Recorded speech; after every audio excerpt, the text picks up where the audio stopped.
one of the most memorable characters in the whole film, Babu Frick. I know you're talking about. The size of Yoda's dick.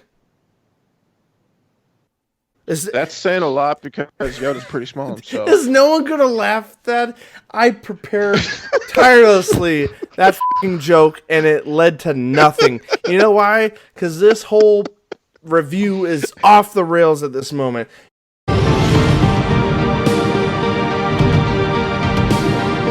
Welcome to the Nerdentials podcast, starring your hosts, Joe Tweedy, Matthew Johnson, Nick Thomas, and Lynn Dudgeon.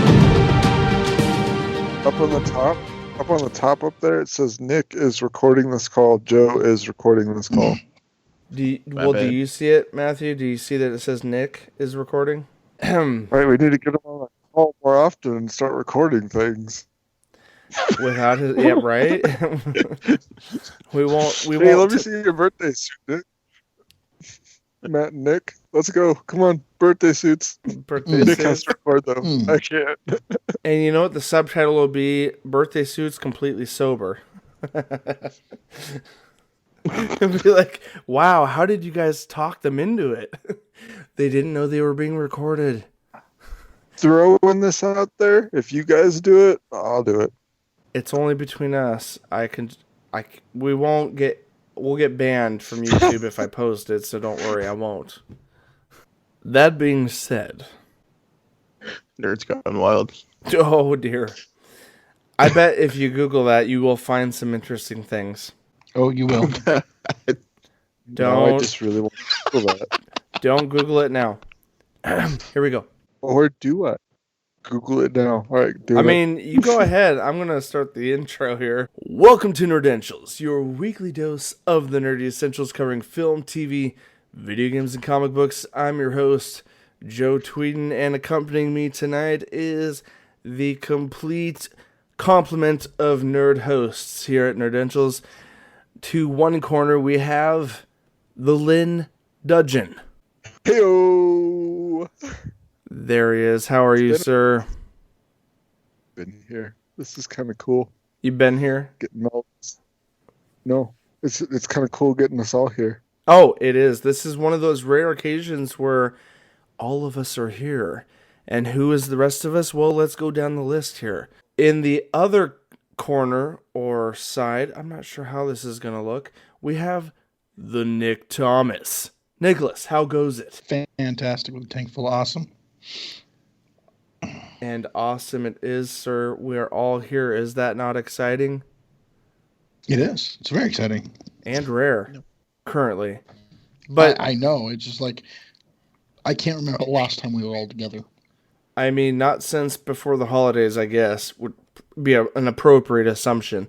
But let's swing over to the final host. Last but not least, the red-headed ginger himself comes into the fold, completing the complement of nerds. We have the Matthew Johnson. How's it going? Man. As he strokes his beard, how are you, sir? I am well. How are you, sir? I am super well, considering all four of us are here. Isn't that exciting? No? No? Oh, well then. You're constantly looking for an out here, dude, and I'm just kind of wondering if that's going to be tonight. We'll see after the conversation unfolds, right? I quit. No, well, Matthew, at least wait till the heated debates of our topic tonight ensue. Then you can walk if you need to. Deal? I don't like competitions. I need to go to my safe space now. Okay. How about this? For now, we put a truce out there and we say that this is your happy place. Cut it out. It out. There are no safe spaces. Let's just, for the moment, let's just tell Matthew this is a safe space so that he can stick around long enough so we can get through the first couple points. Deal? I will not lie to him. No, I don't expect you to. Well, okay, I don't expect you to going really forward. Is it really long enough? What? Is it really what? stick around long enough. Is anything really long enough? Well, after the conversation starts As you unfolding, can tell, Matt pissed you. we'll see how long it is, Lynn. Uh, So, guys, tonight we're talking about a very specific topic that all of us are pretty excited to get into. And that is... Hello Kitty Island Adventures? I don't know where to go from here at this point, Nicholas. I mean, I'm now... Okay, Lynn is saying that is mint. I'm censoring the first word. He's basically saying that was an awesome thing you just said. And guys, I mean, no, I'm not going to shout out where that comes from. I'm not going to advertise. We don't have those sponsors. We're not going to go there. However, I will say this. Lynn, for you, I'll shout it out towards the end of the episode. So guys, if you're curious about this little thing, get to the end of the video and you'll find out. But until then, I need to at least let everyone know that we're coming at you in two different ways. We're primarily a podcast here as far as this episode's concerned, but we're also on YouTube. So if you guys are listening to us diligently as you usually do, we are found... Wow, that was a wild animal running across the screen there on Matthew's... If you guys want to see that, go to youtube.com and look up Nerdentials. We run... A wild dog appears. Yes, we run the video portion of our podcast on YouTube. That being said, this is a podcast, so you guys can also listen to us on a regular basis at iTunes, Spotify, Stitcher Radio, or anywhere you listen to podcasts. On any of your podcast apps, you'll find us. What? I know, crazy. Oh, there's also a website. Yes, and Nicholas, this website doesn't just include the podcast, but it also includes other content relating to video games, movie reviews, TV reviews, comic book talk, gameplay videos. All this crazy stuff can be found in one location, nerdentialsmedia.com. Is he muted? No, he's not. I think he was... No. Oh. Well, okay, he is. Lynn is muted at the moment. At least he is shaking his head that he is. Or he's just being silent. Maybe he's catering to the deaf. I am muted. He just hit the button. He did. But Lynn, you know what? Your silence only works... It only works if you know ASL. Do you know sign language? My daughter does. I love you. Something. Peace. I can't read all those. What? ASL, is that the evolution of AOL? No. You got mail. Not quite, but close. You mean free frisbees? Hold on. Can you repeat what you just said? Oh dear. Who? The other part. Yeah. Wait, you spelled out. Keep going with your hand stuff. No. Go ahead. Respell it. No. It was me going through the alphabet from, what was it? K through M. No, K through N. He was going through the alphabet. You're the alphabet. No way. Well, Hey, that's a bad word. You're a bad word. well, now Face is a bad word. now that the newcomers and unfaithful have clicked off of our video, we'll continue with the episode. Guys, welcome to the Star Wars Episode 9, The Rise of Skywalker. I haven't seen it yet. Review / mini deep dive. It's We'll see how long this goes, but it's essentially, guys, I'm going to put up a spoiler warning here in just a moment, because here's the thing. We're going to give a spoiler-free review up front. There will be links down below to click to that if that's what you want and you haven't seen the movie, but shame on you if you haven't. Not shame on you if you're a fan of our channel. Hey, you'll get to it when you do. That being said, I'm sorry. Matthew, do you need to say something? I haven't seen it. That's going to make this recording very difficult. It's going to make it very difficult because this is where we vote you out of the crew because you are a dirty, pathological liar. Nerd card revoked. No, he's a liar. Bottom line. Okay, all right, let's move on. Here we go, guys. Don't trust any word I say. You guys can trust it all you want. I mean, he's a soulless redhead, so it's up to you. Well, he talks to Marmaduke for the 500th time. He may not have watched it, but he did go to the theater when it was playing. He went in blindfold, so he is also an. Was that ASS? What, you want me to wear that? Yeah. Dick in a box? No. Or, oh. ooh. What is this? This will be in the episode 100. Matthew, this scene right here has made it to episode 100, just so you know. Wait, he can't hear. Okay, Matthew. Okay. Just so you know, this scene has made it to episode 100. Okay. Also, you are not a hunter for Iron Banner.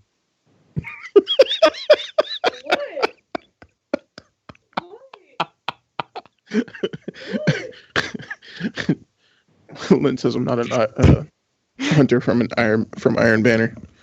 You're that angry titan in the corner that scalped a hunter. Every one of us is adding to the narrative here. All right.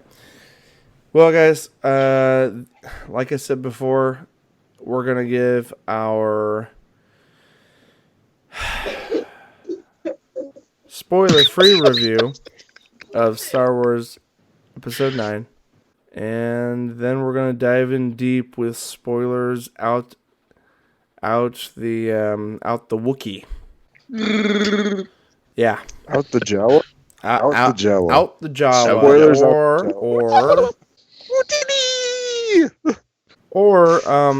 There's one race we are neglecting to mention that would fit this profile quite well. No?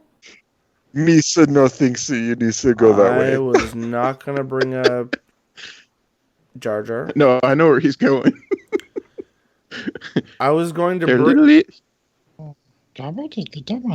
Yeah, I was going to bring up the miniature Wookiees that were never intended to be there, but because of budgetary reasons, we had to go with 3-foot-tall versions of the Wookiee. I was also talking in The Mandalorian when they were trying to figure out what he looked like underneath his helmet. And the guy goes, "What are you? Some kind of Gungan under there?" Misa thinks that no one wants to take your helmet off. That was funny. Anyway. Let's get into it, guys. Let's do the thing. While Matthew claws his way through some kind of weird furry fetish going on right now. I'm not sure what this is.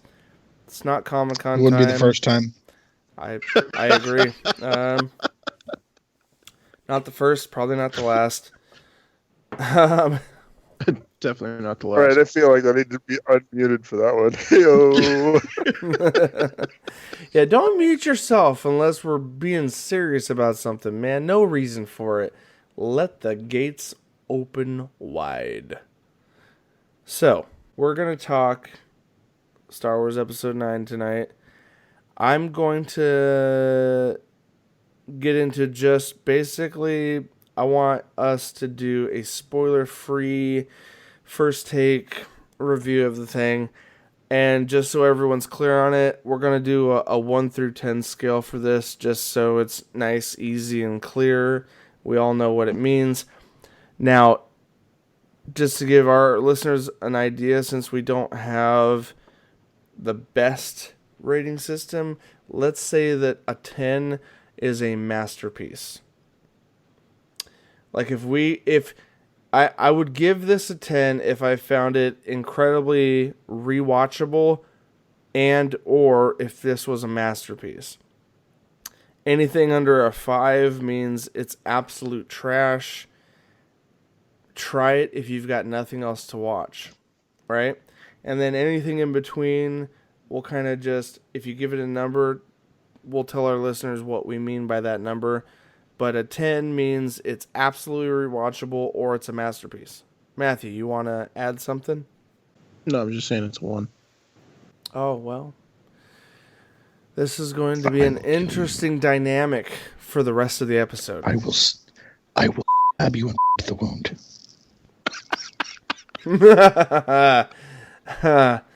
I'm going to probably bleep some of that out because it's funny.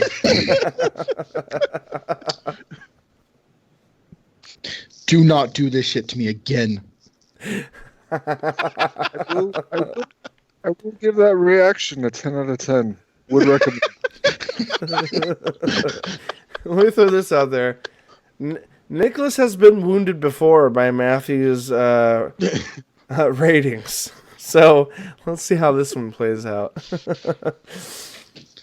No. Hey, you know what? I'm going to give a little history behind this. You could just Last year, you could just reference it. You last don't have year to there go was into it. Yeah, there was a movie they released. Whoa, wait! It was the one right before this movie. It was 2 years ago. Yeah, The Last Jedi. And for weeks up to the point where we actually did our review, Matt kept saying it was utter garbage. It was the worst thing he'd ever seen. And it was awful. It was awful. But he wouldn't give me a number for his review. He refused. He's like, I can't give you a number. No, it was just horrible. And then when we get to the actual review, and I'm about to jump through my screen and throttle him, when we get to the part where we're all giving the review, he's like, I give it a 10. It was freaking awesome. Nicholas, playing me like a fiddle. You should also like a warp twisted little fiddle. I hate to say this, with half the strings missing. But do you recall what made it even more believable? No, not off the top of my head. Okay, off the top of your head, let's just recap. The one detail that added to it is the fact that all of us knew he was lying except you. Yeah. And we reacted like you. And I pretended to be like, Matthew, what is wrong with you? Dude, shut up until we're ready.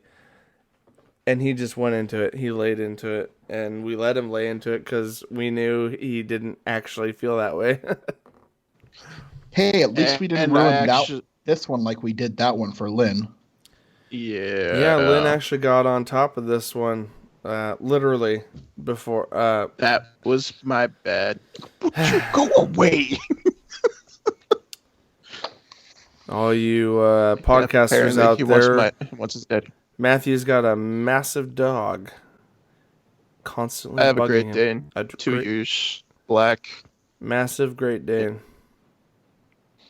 Completely name's covering Duke. his face at the moment. But he wants love. And we understand that. Pets need love sometimes. Oh. But So. Nothing happened. So. That was a nice little run down memory lane, Nicholas. And it was traumatic for some of us. And I'm still sorry, Lynn. That being said. All right. Guys. I'm gonna throw this at the shit'll buff out. So, what I was thinking. Oh, go ahead. Oh, I was going to list off just the rundown of who's in it, a very broad premise, and then throw around the table everyone's review. Roll that beautiful bean footage. Okay, so guys, we are talking about Star Wars The Rise of Skywalker, also to all the fans that have been around for all the previous films. This comes in at episode 9 out of the saga of Star Wars films.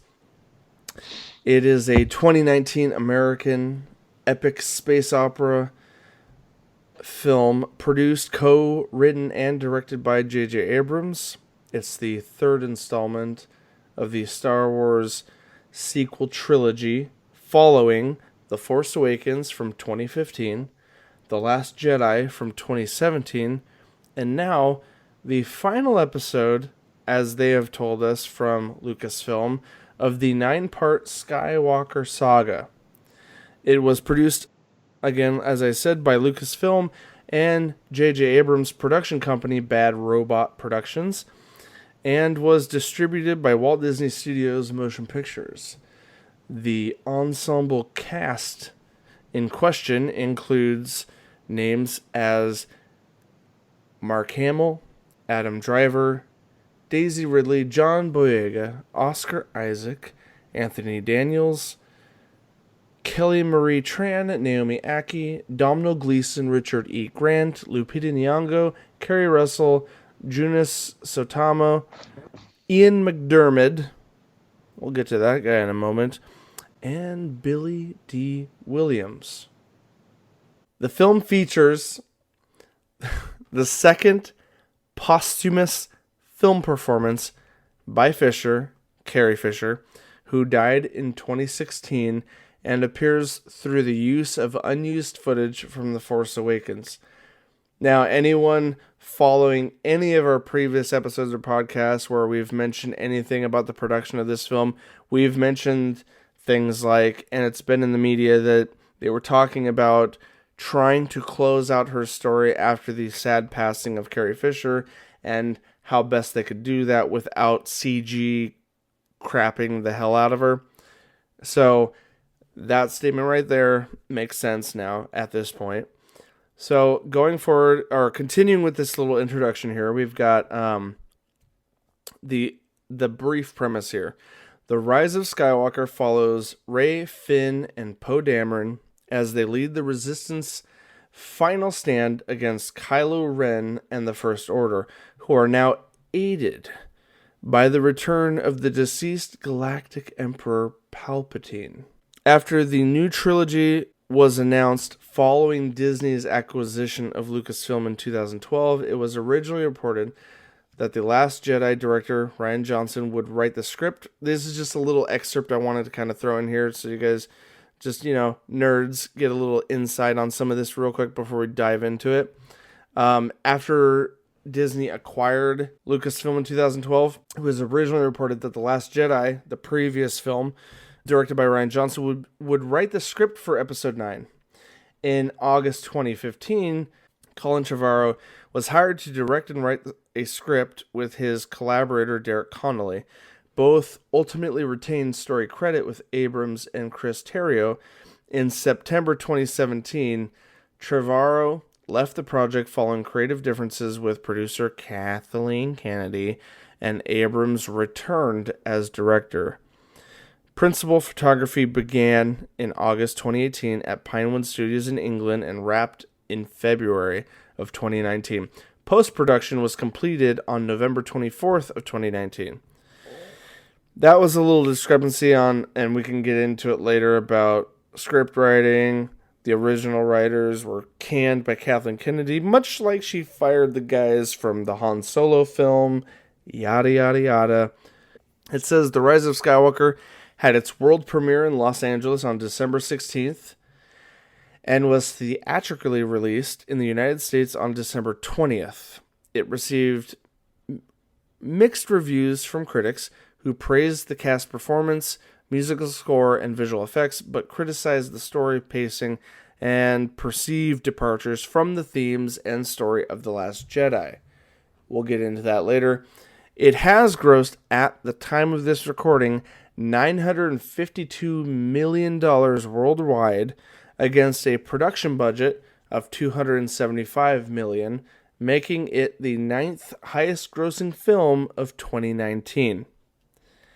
2019 has closed out now, But I guarantee you in the next, couple weeks, this will break 1 billion, and we can discuss those details later. Anyway, guys, that's the cast, the premise, a little bit of the production. At this point, we're going to go around the table, all 4 of us, and we're going to give, as best we can, our spoiler-free review of how we felt about the film, and then we'll dive in deeper. So, who wants to go first? Anyone? Matt, Nick, or me? I know what a spoiler-free version of this looks like. I'm not criticizing you, Lynn. I'll cut all that shit out. Come on. You were just like, well, I can't mention this guy, can't mention this guy. And I'm like, yeah, kind of, sort of. And if you needed to see what that looked like, I would give you my spoiler-free review, and you'd see what it looks like. Thoughts? There's anyone? this one part with these 2 characters that they were having a battle, and one of them laid breast to the other one, and all of a sudden these like lightning bolts shot out. And you're like, whoa! And then all of a sudden, just whoa! And then the shit flew in from nowhere, and you're like, holy crap! And then Yeah, exactly, right there. I hear a lot of sound effects in my head. Whoa! And none of it's Whoa! You cohesive. can do that? Whoa! He totally he did that, and then he did it again, and then again, and then it was like all 4 fingers. Oh gosh! I feel like most people would do that, but because I thought they only could do that in video games. Okay. right? We can keep this spoiler-free portion super short because I know how badly we want to rip it apart and dive in. So, Oh yes, I want to go very deep, All right, I got. very. either I'll go first or Nick will go first based on how ready he is. Do you want to go, Nick? Yeah, this movie has been getting a lot of mixed reviews from critics and viewers alike. Some believe it's not true to the story of Star Wars, and others believe it's almost too nostalgic, that it copies too much. The best thing I could say about the critics is they can shove it. But I can honestly say from the moment I walked through those doors and sat down, sipping on my cherry Coke, Ooh. I was beaming from ear to ear. And I'm pretty sure Joe here can attest. There was very few points I quit smiling, but this movie had it all. And as a Star Wars fan, touched every part of my heart I want touched. And no, Matt, before you say it, not in the wrong way. Fair enough. Why does he say my name? It's a classic introduction that you would have given. Sorry. Shh. They don't know me. It wrapped up a story arc the way I hoped they would. And it was a beautiful homage to everything everyone involved in this has done from start to finish.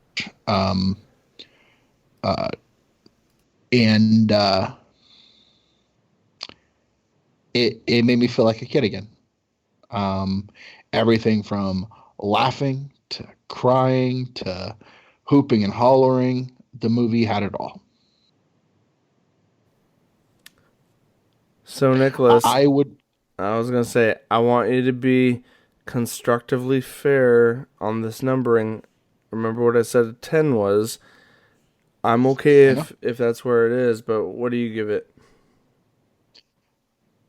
From my experience from when I walked in to now, just thinking about it, the same smile wants to creep across my face. I still give it that 10.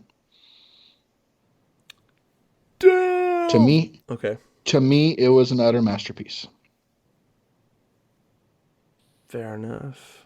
Are you ready to pass it on? I am ready to pass it on. Lynn or Matthew? You Okay, Matthew. Let's go with Matt. Matthew, give us your review. You've been called out, mister. My review is going to be controversial. Where's my knife? Thank you for whispering that. That was funny.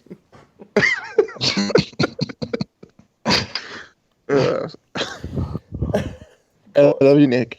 Anyways, Go on, Matthew. no. You're allowed to have other opinions. Yeah. Unless they're different than mine, then I'll have to stab you. I'm joking. Everybody's got one. This is a democracy. It's all good. I am the Senate. Go on. Go on. Jeez. All right. So, my review of this movie is I wasn't really anticipated the Force Awakens or The Last Jedi as much as I was for this one. Like, this one I was anticipating more just to see my childhood come to an actual final end and see where they took it. I myself was giddy the whole movie. I was smiling so much that my cheeks hurt after the movie. Like, it was bad. Like, And- are we talking about cheeks or face cheeks? Both. Bad but good. Butt cheeks. Oh, I had to clench them way too tight because I had to go poop. And I was not going to miss this movie. well, shit. Literally. Or not in this case. Sorry. Hey, Um, you can't blame him. He had to squeeze one in there. yes. I had a turtle head poking out. Anyways, Turtle. there were a few key things that would make this movie a little bit better. Just a little bit.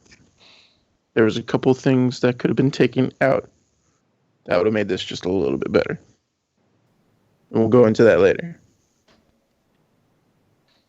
As for my number rating, I will still give it a 10. Oh, shit. Someone yelled in the background. What? Oh, man. That was it? You just kind of paused there, man. Lynn, we're trying to It's off screen. I to can't stay see it. family friendly to some degree. It was off screen. I couldn't see. I just see his finger going to the edge of the screen like this. Like, what the heck's going on here? Hold on. Let me get to the set. So, here goes my spoiler-free review. Guys, upon viewing this film, I have to admit something briefly. I have seen this twice. I saw it one time over the Christmas holiday while I was out of town. I watched it with my wife, her dad, and her brother before I was able to get back into town and watch it with my brother Nicholas. That being said, I've had 2 times to try to absorb what's happened here. From the opening scroll credit, I thought to myself, man, this is the final chapter of a lifelong saga. Truthfully, that's happened in my lifetime. The original saga took place just a few scant years before I was born, but I grew up watching reruns on the cable networks and so forth. Then I kind of went through my teenage years experiencing the prequels, to each his own on those, and then finally in my adult life going back and seeing kind of the finality of this whole saga. And so during the breadth of my life and watching this entire saga unfold, realizing that this is the final chapter going into it, I go into a lot of films with a very open mind set on any franchise, even ones I hold dear to my heart. So, giving that context, I don't nitpick a lot of the nerdy details until until later on down the road. So, even across 2 viewings of this, my thoughts on the thing as a whole is I absolutely freaking loved this chapter in the saga. That's like my raw, generalized feeling across the whole thing.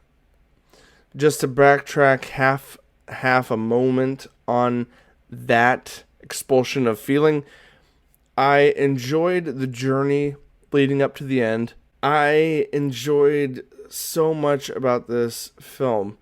Does it have imperfections or inconsistencies? Sure, there's plenty throughout this film that you could pick apart if you tried.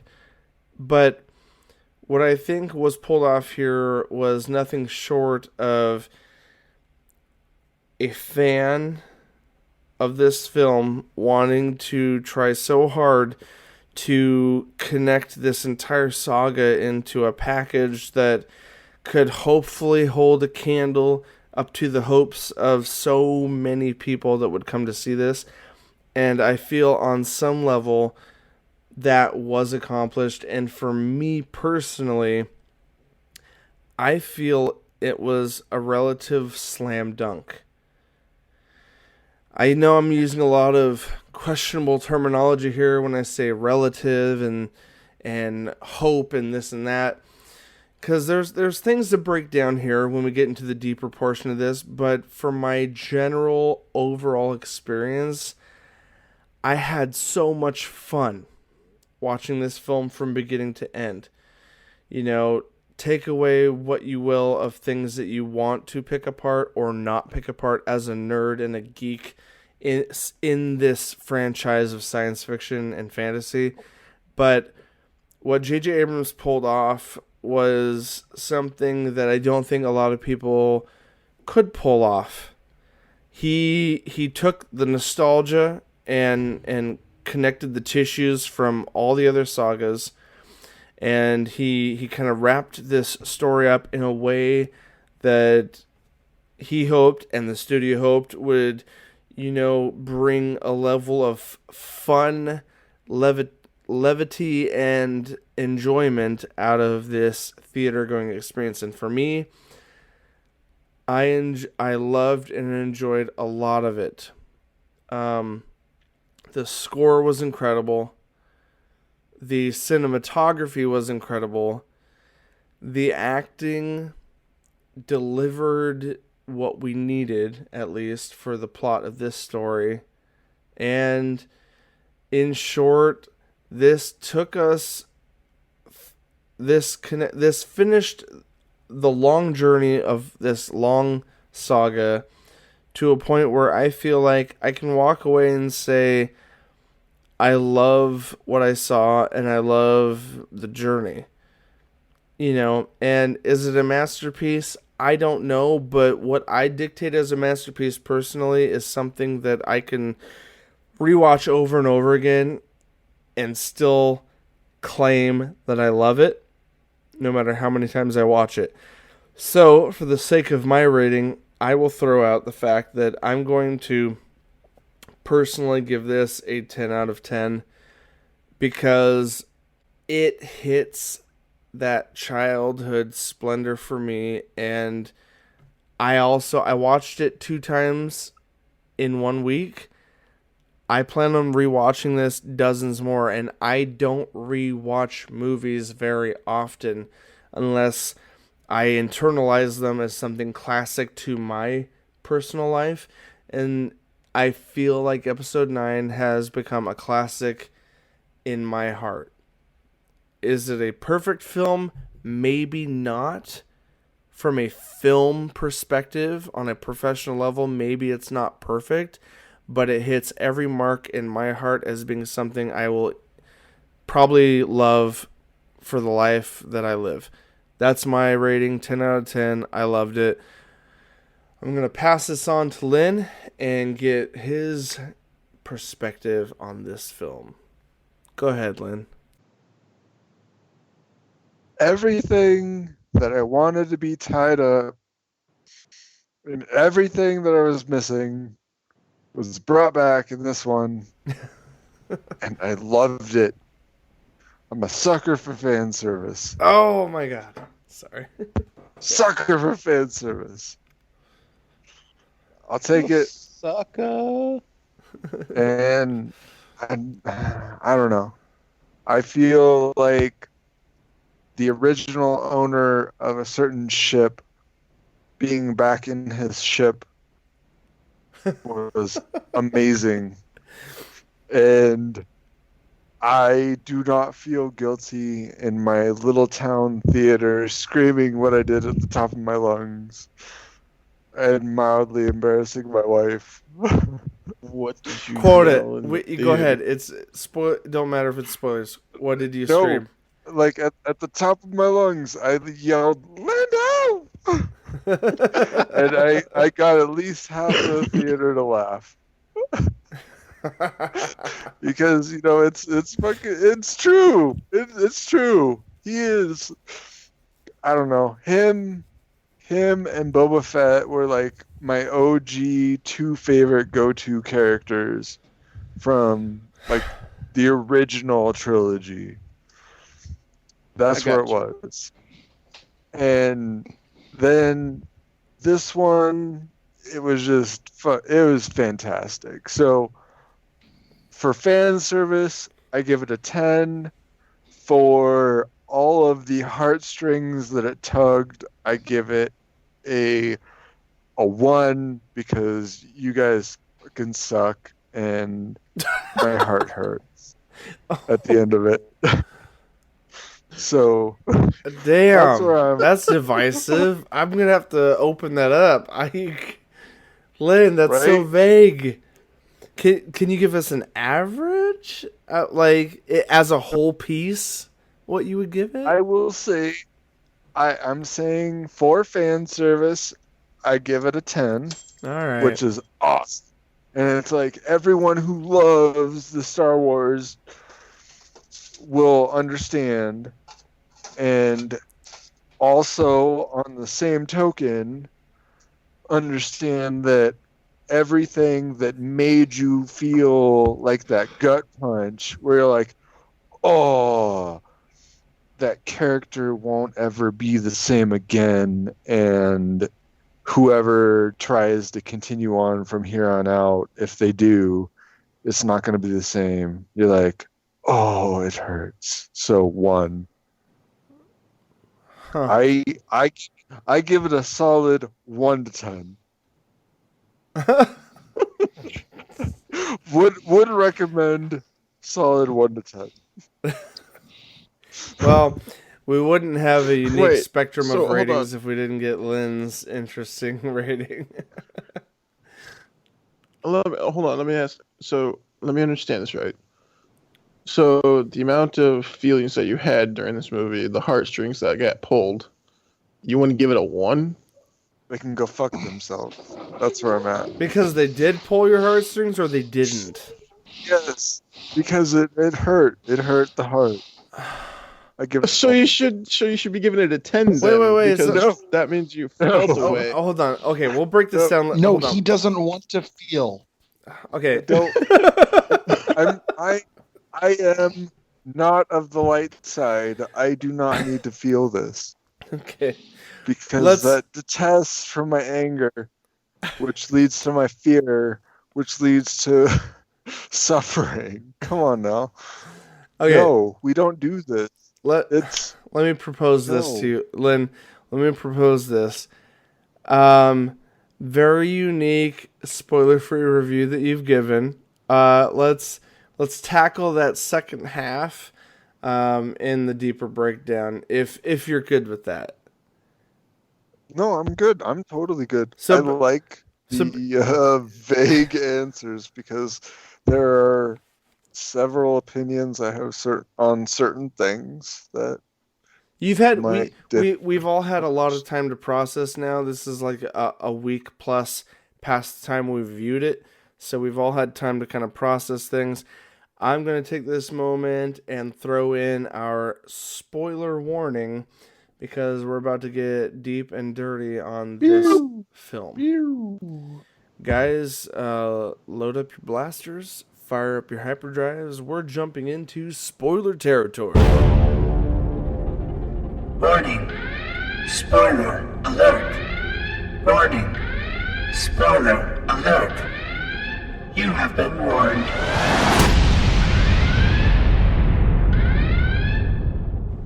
Warning.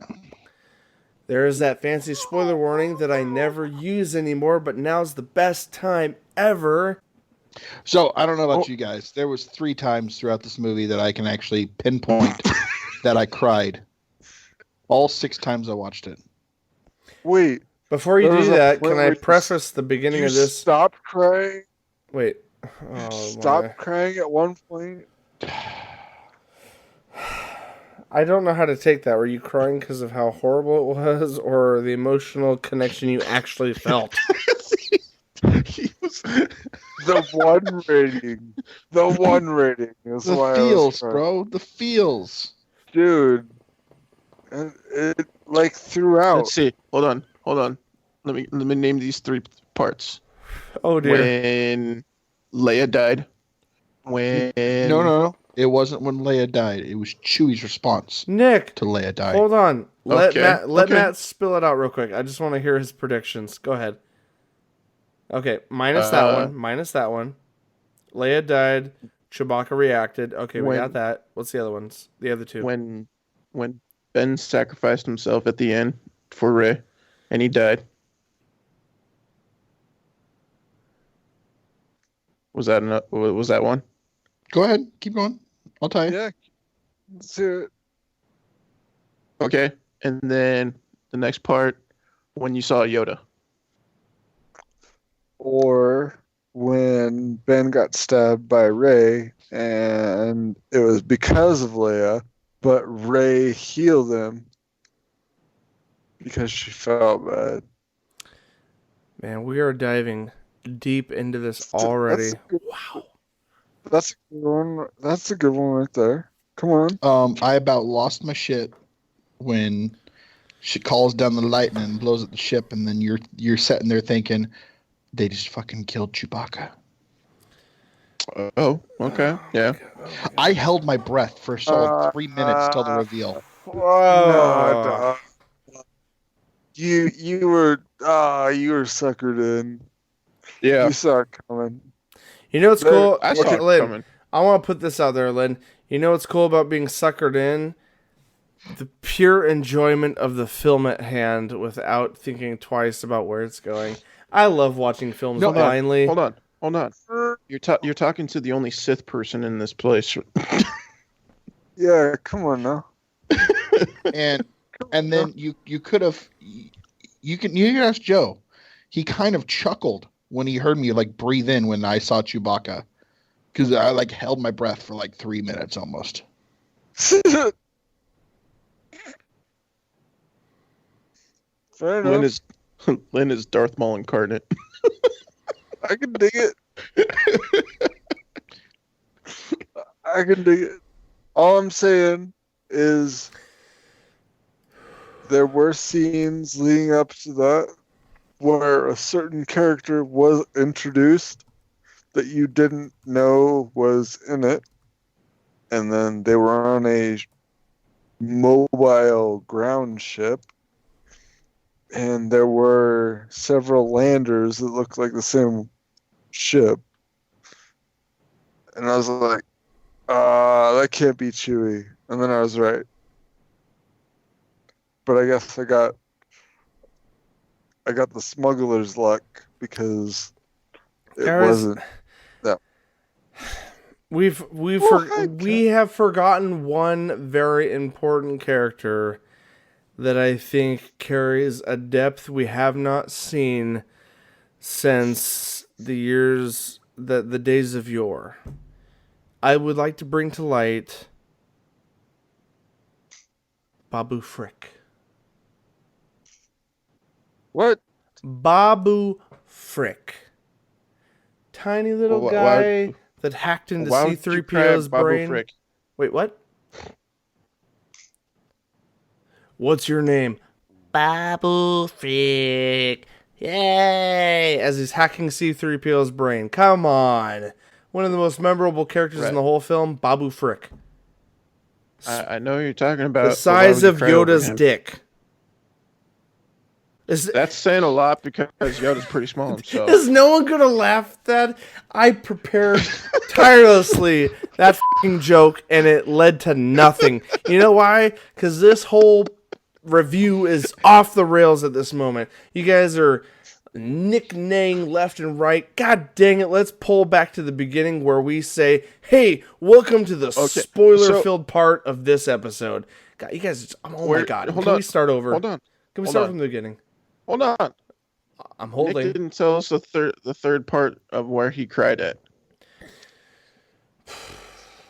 Because we were going to start over, but I'm curious. Go ahead. So, Nick, Matt doesn't want to predict anymore. What was the third? Chewbacca getting his damn gold medal from episode 4 that he never got? And how excited he was saying, look, R2-D2, look, I got the medal finally. Yeah? No? No. Okay. Matt was right. Oh, that's a first. I'm going to save that little soundbite and play it later when it's needed. Matt was right.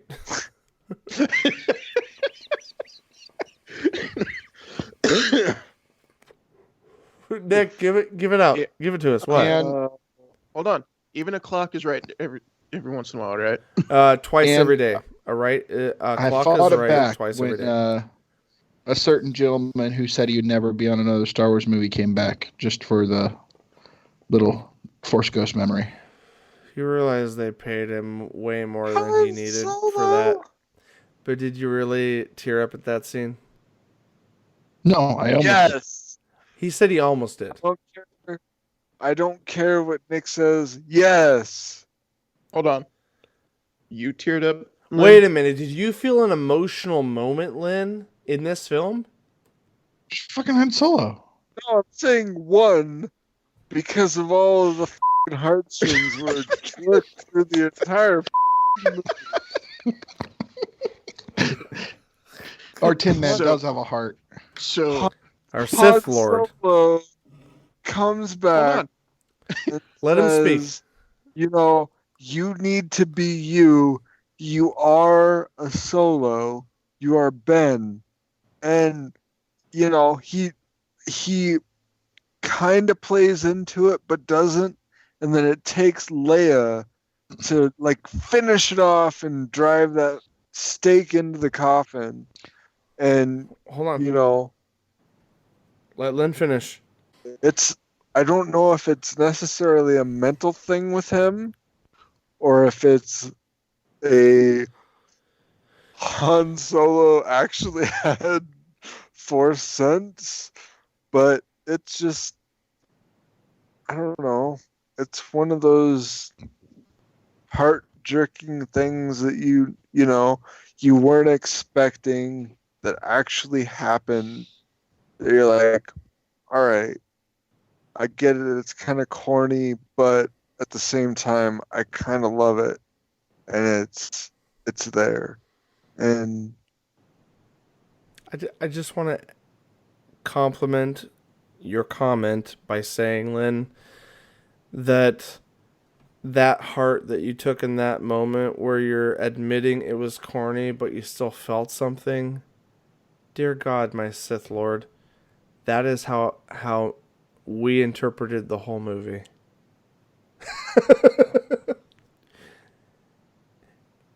It is littered with corny moments because J.J. Abrams intended for it to be that way. and we chose. Some of us may have chose for more of the film than not to ignore the nerdy, logical aspects of it and just fed into the feeling. Yes, I know. Go ahead, Matthew. I'll shut up. I retract my statement of Darth Maul. You are Kylo Ren. Oh, shit. That's heavy. No, I don't know. I don't know if that's necessarily an upgrade or a sad grade. Neither. Or Neither. I I will Neither. say f***ing mint. I'm- I'm one of the Lynn- first tear that streamed down my face on this movie involved during the scroll. Babu Frick? One tear of joy Sorry. as those big yellow words scrolled across the screen, knowing this is a Star Wars movie, and I am blessed to be able to watch this. This is probably the best one we will get in a long time, and I am going to enjoy it. As Lynn would say. You know, Matthew, I'm just going to put a bleep there just so people think you actually said it.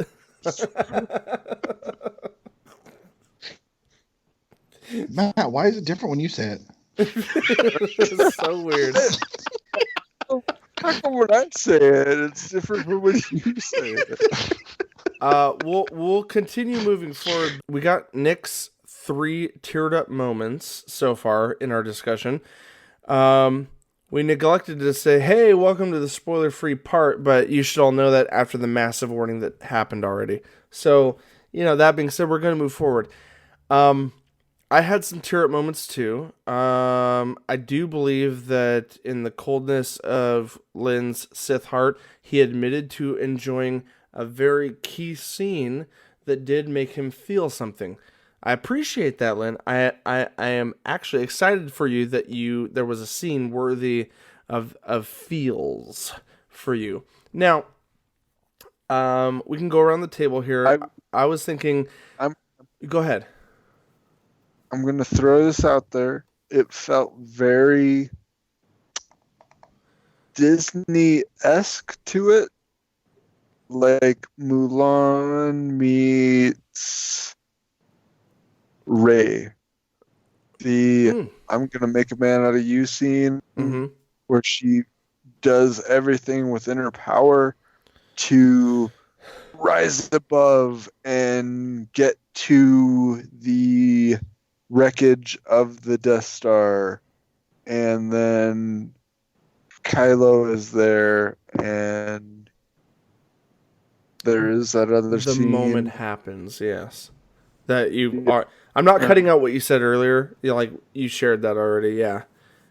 Like there's a heart to heart, and you realize that certain. I don't know. Wait, this is we're full spoilers, aren't we? Yes, here's what I wanted to throw out there, Lynn. I wanted to throw out there. We can Kylo Ren meets Rey, and she explains that his hand was extended, but she was fearful to take it, and then he ends up taking a saber to the gut, and better than saber to the butt. Right? Wow. Yeah. And she supersedes the damage that she dealt through force powers. And I feel like the only reason that he was stabbed was due to Commander Leia passing when she expelled all her force powers to communicate with him or connect with him. And it was one of those scenes where you made him feel like he actually had a human side to him. Yes. Like you realize, hey, he's human. he's not light nor dark. He is human. He's not. He has, He's not completely lost. Was well, was yeah. kind of the He- conveyance of that scene, you he- know? He wasn't ever completely lost. He was just misguided. All right. So Lynn kind of just finished off talking about the Kylo Ren nearly at the end of the movie, which what I was telling Nick, what I was telling everyone else off air while we were waiting for you to come back was like, I'm cool with letting this be kind of an open-ended, let's bounce around the movie, talk about moments. It's not going to be a typical deep dive where we go bullet point by bullet point, and we don't need to go in chronological order. We can just touch on our favorite moments and moments that we had problems with or we didn't like or did like. So we're going to keep going on that freeform mode until we feel like we've exhausted our time together, and then we'll find a wrap-up point. So let's just bounce around our favorite scenes. So that was Lynn's. Let's each take a turn talking about a moment or scene that we liked, and we'll bounce around the table here. Cool? Okay. Nick, since you seem the most tired of this... Damn it. Oh, sorry. Matt, are you really passionate that you want to jump into a scene or moment? Because... Go, Matt. Go. I was Go. throwing it over to Nick to keep him awake. Nick, do you need some caffeine? You need to take some... I'm not tired. I'm good. Okay. Okay. I love you. Let's pass it over to Matt. All right. Go ahead, Matthew. The point of the movie that it starts to go to the Death Star, and Rey is running across the same area where Palpatine got thrown off the side The wreckage of by the Death Darth Star. Vader. Yeah, Yes. that whole set of scenes was freaking amazing. I was just like, yes. There was Like so when much I nostalgia. saw that part, I was just like, Fan service? Yeah, And then when- fan when she How service. come when you say how come when you say nostalgia, it sounds different when I say it? Fan service. when it pans over to the chair, the Emperor's chair, I was just like, You were feeling a little conniving. the hate. Oh, Yes, this Let it appeases flow me. Oh, well- through you. oh, see, so go on, Matthew. the point where I figured out, that there was 2 points where we find out that Rey is Palpatine's granddaughter. First off, when she blasts the thing, and then at that point right there, it's just like, ding, because she could feel the energy off of that chair. Yeah. A little bit of thunder, a little bit of lightning. Yes. Anyways, So that was the I had to moment get that that excited just- you, is what you're saying. yes, that whole series of events. How do you feel about the fact that it kind of contrasted Luke's journey when he was on the planet with Yoda and training, and he encountered a Darth Vader, and then when he struck his helmet, he saw himself? Why don't you elaborate a little bit how you felt about that scene with Rey?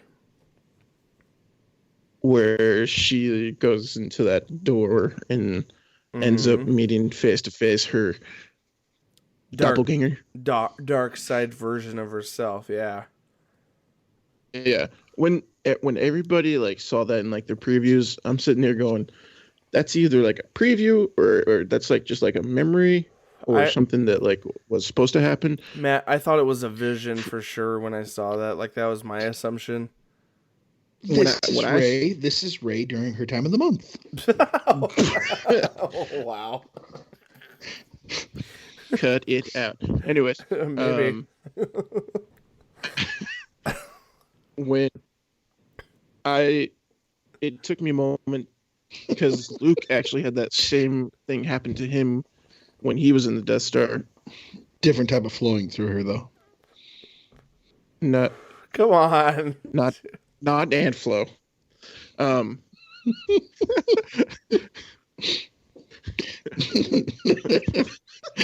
Lynn approved. Mint. Why is it different when he says it? I'm sorry. Anyways, but that whole scene, I'm just like, ha! I knew it. And it just basically the rise of Skywalker. I knew at the very end she was going to say that she was a Skywalker because that's who she chose the path to follow. Damn, way to jump to the very end. Well, that scene kind of Kidding. like dictates, Well, it's a foreshadowing. It may not be like hey, this is how the last scene's gonna unfold, but still, like, it's a force. Okay, so yeah, foreshadowing. like we see that. Okay, well, the whole thing throughout the last third of the film is Rey struggling with her identity, and so we see all the telltale signs of her seeing the dark version of herself, Palpatine trying to get in her head, Kylo.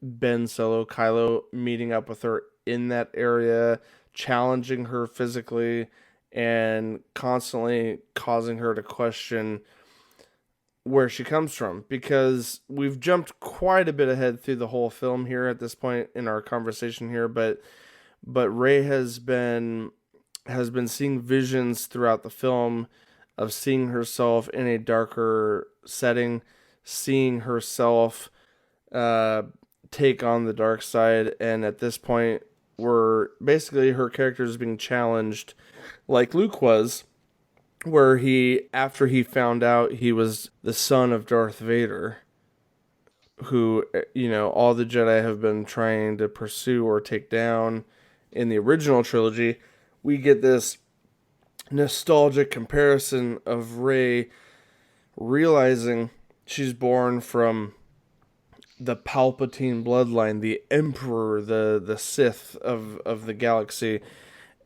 but grew up through an innocent lens, and now realizing where she does come from, she's battling with the idea of, if I keep training, am I gonna slip to the dark side, basically.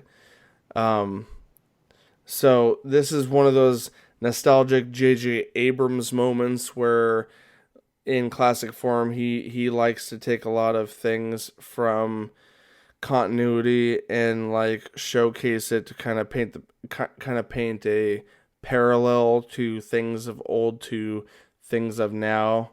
You know what I mean? And this really kind of carries the fandom, us mid-30s and mid-40s who grew up with the original trilogy. He's just kind of, again, like Lynn says repeatedly, in his Sith ways, fan service, more or less. But yeah, no, that was that whole journey in the last third for her was kind of fun to watch, as a Star Wars fan. Was there anything else about it that you wanted to share, or shall we pass it around the table? Let's see. When Luke's X-Wing pops up out of the water by Luke bringing it up, very Obi-Wan-esque and Yoda-esque. Specifically, that scene, as Lynn shakes his head in shameful agreement, knowing exactly what you're talking about, but also like, really, there's another fan callback, another fan service, if you will. Okay.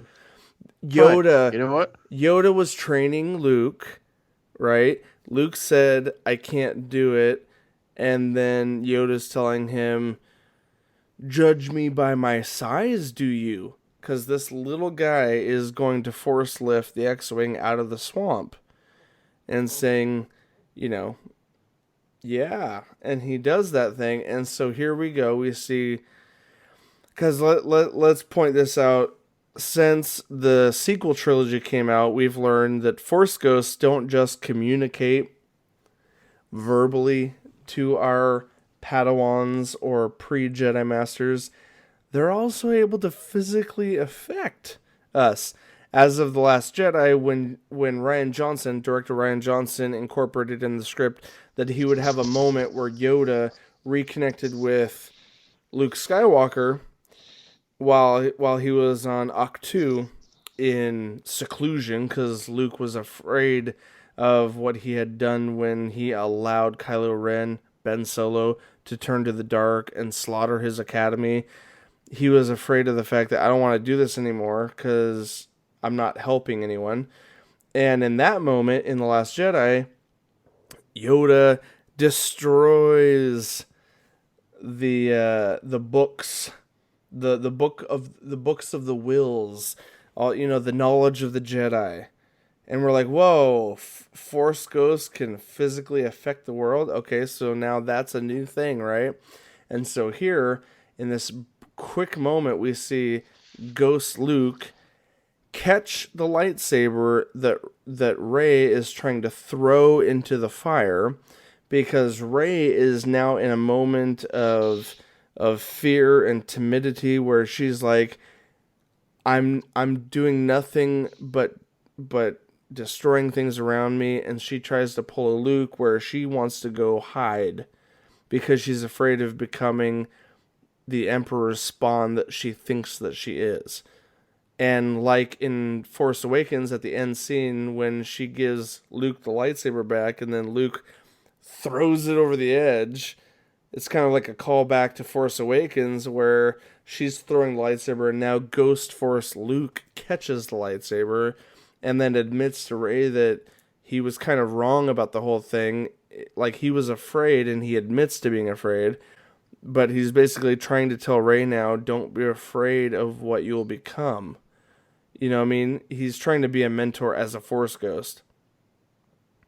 The scene you're conveying, Matthew. Yes. And after he catches the lightsaber, coming back full circle to the scene you're talking about, she's like, okay, I understand you're telling me I need to go do something. I need to do something about this whole thing, but I'm stuck on this planet. She burnt and destroyed the TIE fighter that belonged to Kylo Ren because she was trying to keep herself on this island of Ahch-To, and she was trying to stay in hiding like Luke was. Luke's like, no, you have everything you need, because Luke's crashed X-Wing. As a Force ghost, he's now levitating it up and saying, "Here's your way out," and it's a direct. Here's your sign. Oh. It's a direct homage to Yoda making the X-Wing rise out of the swamp for Luke. So now Luke is just paying homage to the original trilogy in this moment. Okay, Lynn, how about I don't say anything about anything that's fandom and talk about the new lady friend of Poe what's his Dameron? name? Poe? Yes. Zori Bliss? Yeah. From Yeah. Kijimi? Sorry, Planet Kijimi. That's not fan service. Yeah, you could hit that. They never actually showed her face, and there was a lot of hype behind her. They did show her face. I know. They showed her gorgeous eyes, though, and I think that wasn't too much or too less. I mean, to be fair. True. You're too much. I figured out who it was when she was talking. Did you? She's yeah, because she's got a very distinct voice. Mm-hmm. And then when she showed her eyes, I was just like, "Ooh, pretty." Hey, just to kind of spice things up a little bit mid-episode, what were all of your feelings on? And I feel like I'm going to agree with most of you, but I'm also going to do a little devil's advocate in this, just to kind of stir the pot just a little bit for entertainment reasons, and because we're all nerds and we all dive deep into these sorts of things. Regarding Leia, Carrie Fisher, General Leia, or Master Jedi Leia, as we have discovered is the case a little further into the film. Couple things. Well, I'll touch on the Jedi part in a minute, but the first thing I want is your guys' opinion, round table discussion real quick. What were your feelings? Matthew, you need to pause? Never mind. No. Continue. Okay. Fair enough. I just got to say, Matt, your beard is looking extra red today, and I dig it. And Thank extra full. I dig that. I'll second that. Okay. While he is talking to family, the topic at hand that I kind of want to just get our circle of the table feelings on is J.J. Abrams went on record prior to the release of this film saying that he was going to try to tie up the Leia storyline. And rest in peace, we lost Carrie Fisher at the end of the production of The Last Jedi almost 2 years ago now, coming up. Matthew. You've already said that last night. Okay.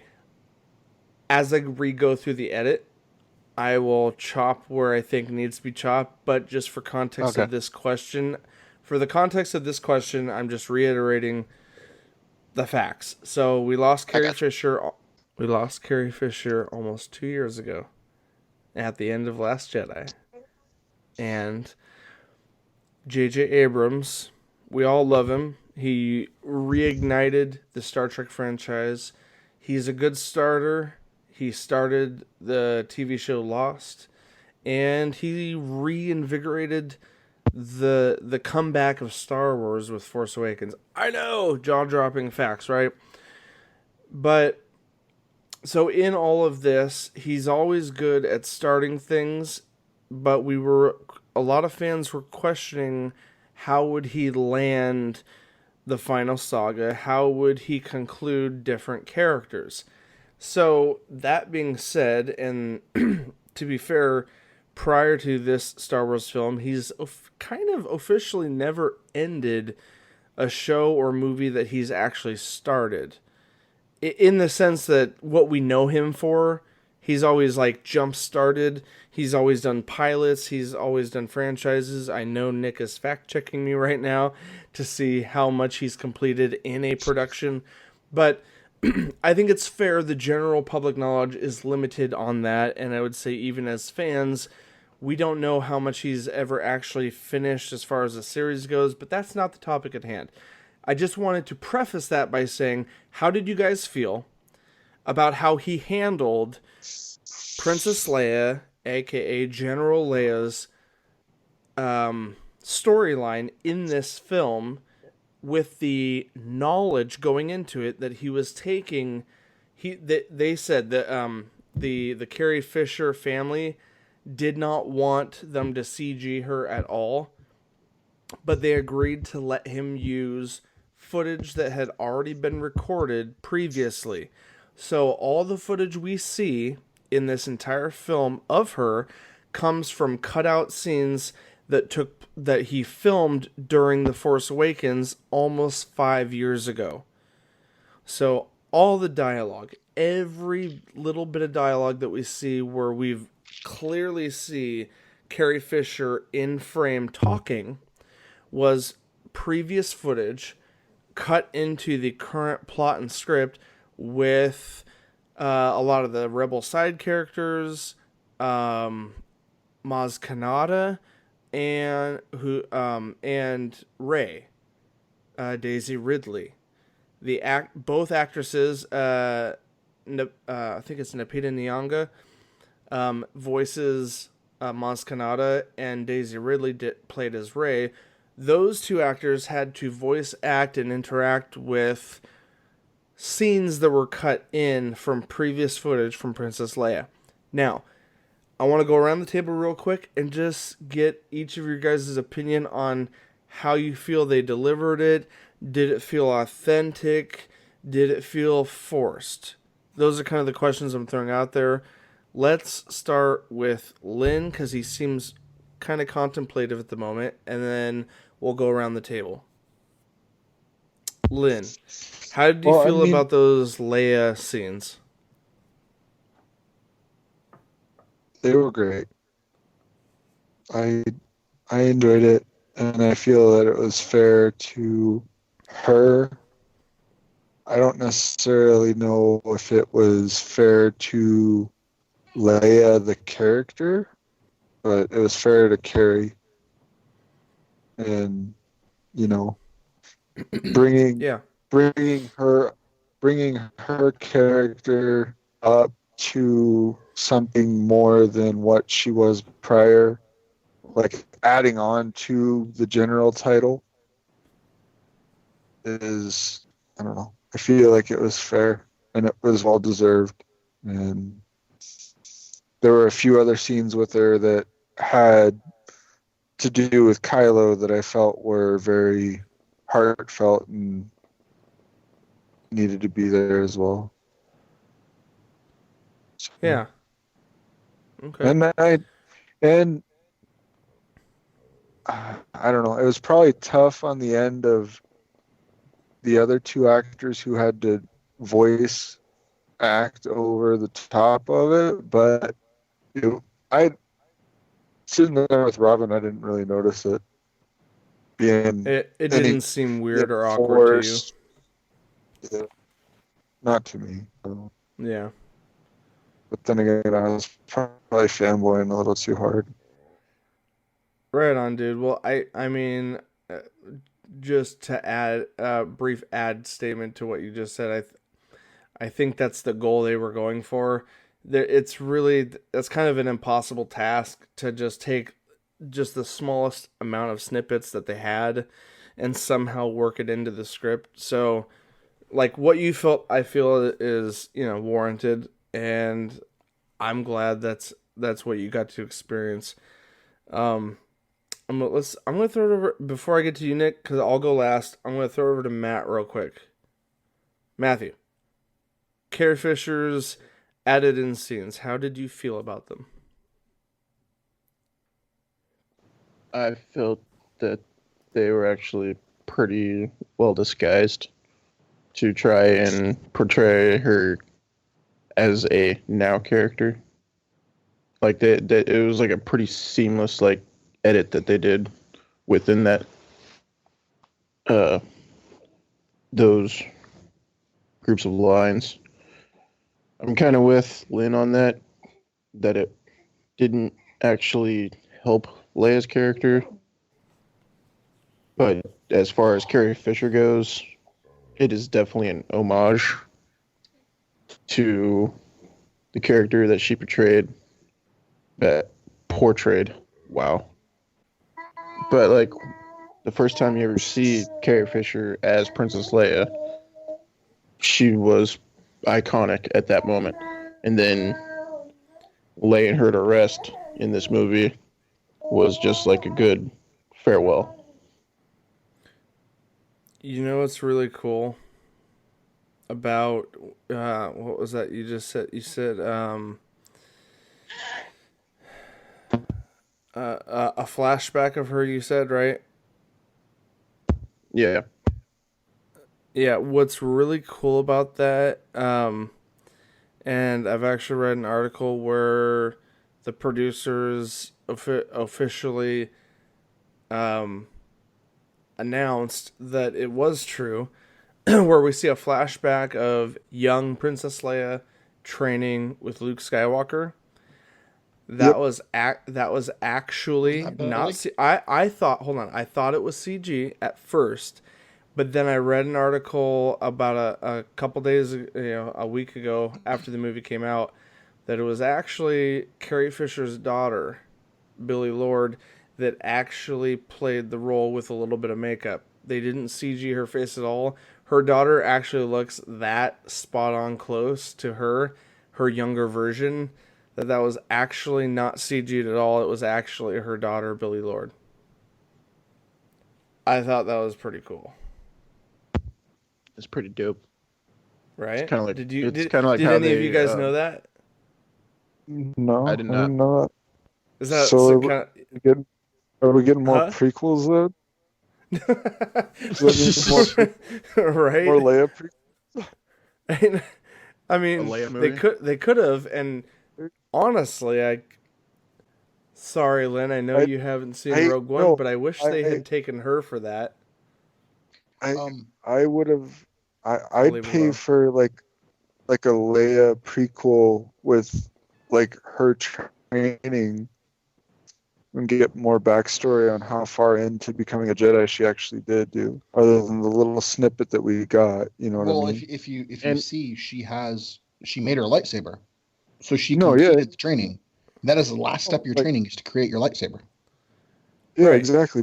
But I'm saying like the movie of leading up to that, like what Yeah, made her actually go down the path of that, and Yeah, then ultimately Lynn.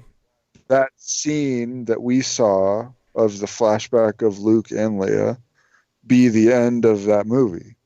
I'd go see that. Yeah, I mean, well, I know it was a dark scene that they showed, so they were able to mask the very small inconsistencies that might lead you to believe that it's not actually Leia, but she's so related and is a spitting image of the younger Carrie Fisher that I think they could, like you're like fanboy wishing for. I think they could pull that off at a future time. I think it'd be cool, and I wouldn't be against it. Yeah.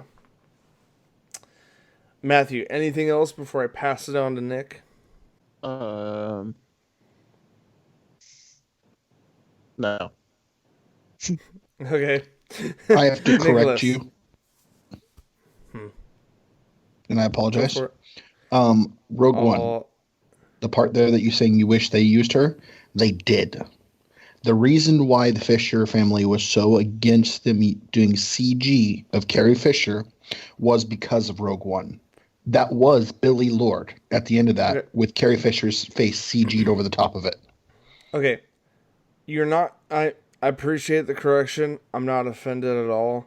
I will correct my original statement by saying I actually knew that fact, Okay. but they still CG'd the shit out of her face at the end of Rogue One, and it looked CG. That's why a lot of people criticized their choice to show young Princess Leia in such a bright scene where you could clearly see her face bright as day because they did CG over her face.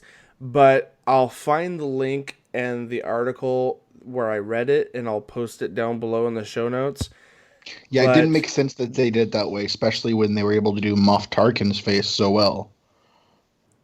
aside from that, aside from that though, in this film, Rise of the Skywalker, they did not CG her because the scene was dark enough. All they needed to do was give her enough makeup, and it was in the shadows. So it wasn't as bright as the scene we saw in Rogue One. So Billy Lord had no CG put over her face portraying the young Leia as she was training to become a Jedi with Luke in Rise of the Skywalker. But you are correct. Nerd fact stated and accepted, Nick. Thank you for pointing that out. She did play the role in Rogue One, but they did CG her face, unfortunately, and it wasn't nearly as good as Moff Tarkin, which, to your credit, I do agree was really good. But Nick, let's compose the rest of your thoughts. Overall, how did you feel about old footage being used to portray General Leia? Um, I thought it was very smart and it was very tastefully done.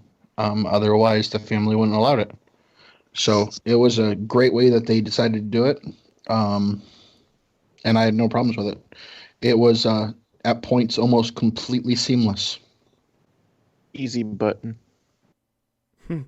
That was easy. All right, guys. I am not gonna. I don't feel the need to like stir the pot at all. I'm just gonna say this. It's just a personal opinion. It does not disagree with anyone. on the grander scale of the fact that I do agree with all of you that this is probably the most tasteful way they could have done it. I feel there were a couple moments looking back at it a second time and then reflecting a second time on this film that some of those scenes. No, you know what? I don't need to. You know what? I don't need to go down the road of anything negative because truly, like, I enjoyed them on first viewing. Like, I felt this was a real best way they could have done it without making her a computer generated image. I don't think they could have done it any other way. And J.J. Abrams was tasked with a really hard scenario where he needed to conclude a beautiful character's story, and with a character that had sadly left us, from the last film. So on my first viewing, I'd say I was sucked in, I absorbed it, and enjoyed it. And the only thing I would say that in the film overall, and it's a small nitpick from a nerd perspective, I would imagine general audiences wouldn't think twice about it really, but sentences that she said to Rey were later in the film repeated by the character that received them, and when first watching it, it was just like, ha ha, you're making a callback to a wise statement left by an incredible person. But upon reflection and second viewing, it was like, I see what it is, and it doesn't ruin the experience at all. But it was just like, they're kind of trying to stick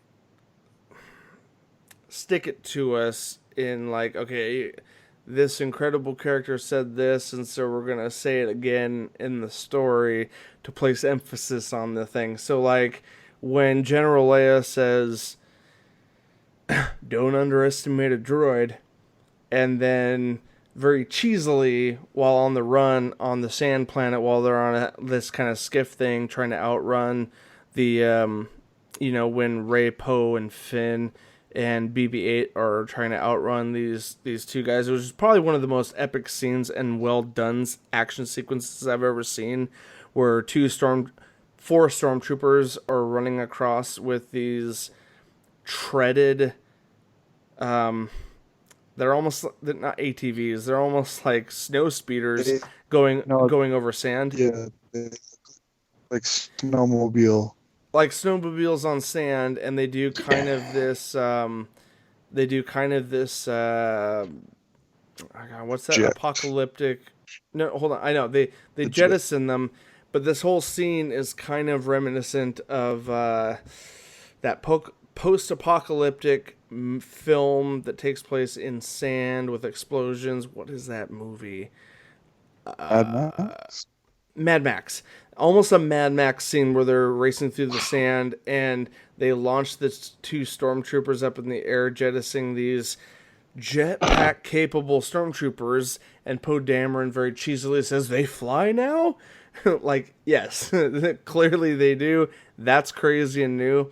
But as they're flying, BB-8 shoots at an explosive fuel cell on the skiff that they're sailing across, and it explodes, launches, takes out one of the stormtroopers, yada yada, and then Rey very cheesily quotes her sensei, General Leia, by saying, "Never underestimate a droid." And I was all in the moment for the entire film, to be honest, but I feel like it was the writer's way of like trying to be like, see, this line was important that Leia said, even though it was a cutscene from Force Awakens. So we're trying to make it stick and have Rey re-quote it. I'm not trying to make fun of the writing, but it's to me that brief. I'm nitpicking one scene, but that seemed a little forced. The moments that happened with Leia seemed fairly genuine, but also think about all those scenes. And let me just throw this out there: I'm not. Anything I'm saying right now is just conjecture and meant for just a circular conversation. It's not meant to instigate, irritation or upset that maybe I didn't completely get lost with you guys in the same moment. But think about this possible notion. A lot of those scenes I feel like were probably moments where she was talking to Han Solo in The Force Awakens that got cut. Specifically, I don't know any. I'm probably overstepping. I don't know any particular moments, but I feel like some of them. Obviously, she was talking to someone else other than Rey. If we're looking at it from a fact that it was a cut scene and then reinserted and repurposed for the script at hand. So I'm not trying to not fanboy about this movie because I loved all of it. Like I loved every moment of it, even the stuff that seems silly.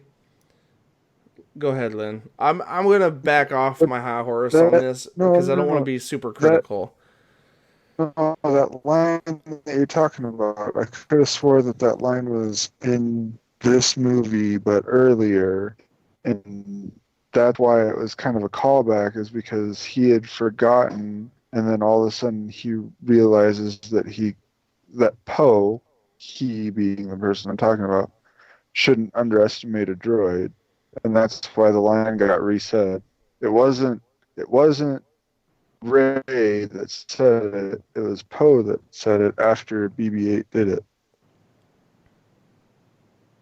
Yeah, and I think he said, "I'll never underestimate a droid again," or something like that. Yeah. I watched the movie twice in a row, and I distinctly recall Rey saying "never underestimate a droid" because where else would have Poe Dameron heard that line? We can come back. Like we can come back in another time and bust apart the little details, but I mean I get what you're saying. I'm not saying anyway. All I'm saying is the line didn't seem forced. It felt like it needed to be as a remembrance that you shouldn't underestimate a droid. I know. So disclaimer. I'm going to throw out a disclaimer for you and our listeners. No, I'm being serious. My disclaimer is I've heard 3 other podcasts, I've watched the movie twice, and I've listened to probably 15 different people talk about all the missteps and misconceptions or misconstrued or illegitimacy that is put into this film, and I hate that because I chose not to listen to anything till I watched the movie twice. No, listen. I know. Listen, I'm gonna continue going forward, trying to ignore most of that and just rely on the raw feelings. But I'm also trying to point out things that maybe the larger audience might have heard about or seen, or the greater fan base. Because I mean, 80% of the film was loved by fans, which is a dramatic difference from 50% of fans that loved The Last Jedi. Like, The Last Jedi was way more divisive than this, and this one was J.J. Abrams' attempt to make everyone happy. Like, this was his hard attack at trying to solidify a saga, and for that, we'll move forward, and I'll relinquish my need to be a devil's advocate and just say that he did his job. J.J. Abrams pulled off what I don't think too many people could have, a 42-year-old franchise with somewhat of a solid conclusion for most of the characters we love. I think that was a task and a half for anyone, and I think he did the best that he could. None of this movie I dislike or hate, so I apologize for trying to create some heat or debate on things. I didn't mean to do that. No, listen here, Linda. Linda? Yes, you're Linda right now. Linda, listen. Don't be sorry about the way that you feel about something just because you think it's going to tick somebody off. We understand where you're coming from. I kind of feel the same way a little bit.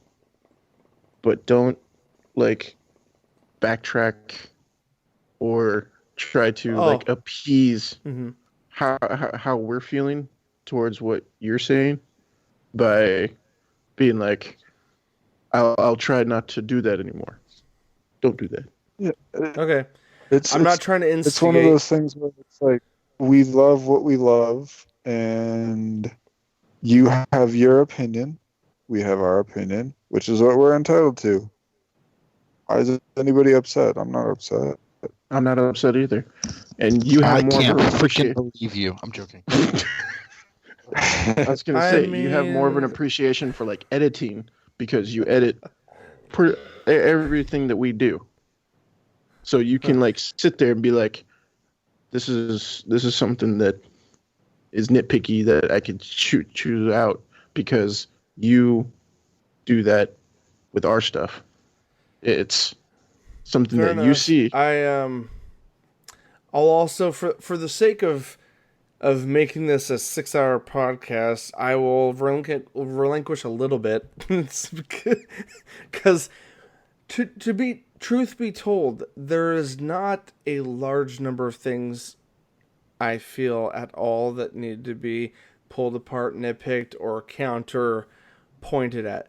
So I think the biggest topic that I cared about talking about was the Carrie Fisher scenes because it's just, she's an important character. I wanted to feel good about how she ended and how they wrote her ending, and I also wanted to see the best of what they could do. And truth be told, I don't think they could have done a better job because she's not with us anymore, and they're not going to CG her, and I would have hated them more had they faked some CG scenes in there. So at the end of the day, I loved what they did, and I appreciate what they tried to pull off, and will accept that I feel they pulled it off as best they could, and that doesn't diminish my feelings about this. I believe I still gave this film a 10 out of 10 because I watched it twice. I will watch it 200 times over because I loved it so much. Exactly. No, I have a question for all of you. Mm-hmm. This has kind of been like in my head for like the last month since now. I think it's a good question, but you're not sure. No, go on. No, go on. I'm kidding. Okay. Go on. I quit. I'm kidding, Matthew. You can't quit twice in one episode. Granted, we're recording 2 nights in a row, but still, it's one episode. You can't. So, okay, the scene that I'm going to ask about, where Kylo Ren and Rey are basically force talking to each other. Oh. And sitting there using their lightsabers around them and things breaking off into like what the other person where they're at kind of a thing. Right. Crossing over, physical crossover through the mental connection. When the hell did this turn into like a Just Dance type of thing?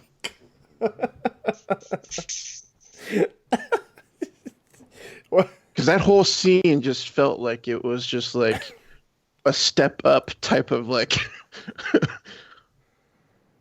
Never mind. Yes, with Channing Tatum. Channing Tatum wielding a lightsaber. Did anybody else feel that way? Like it just, I don't know. So it didn't seem like it fit into the whole like even scenario. Like if I was to take out a whole scene, that would be one of the scenes I would take out.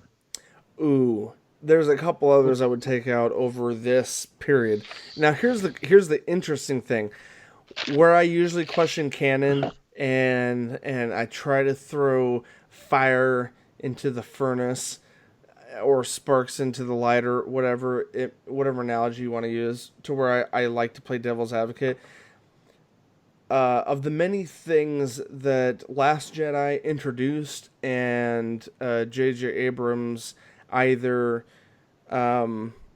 pushed forward and kept, or tried to redirect through whatever means maybe, whatever Lucasfilm and Kathleen Kennedy wanted for the end of this saga versus what J.J. Abrams was able to pull off, I'd say this is one of the few scenes where I'm genuinely, legitimately not upset about. And here's why. The canon idea, and Nick can back me up on the history of what makes up a dyad, which is what Kylo, Rey, and Ren are, is they are uniquely connected in the Force together, which is where we get the justification. Because when Force Awakens first happened, we're like, how the hell are they able to call collect over the Force? Like, what's going on here? That was a that was a that was a callback to the 90s, guys, all you millennials out there.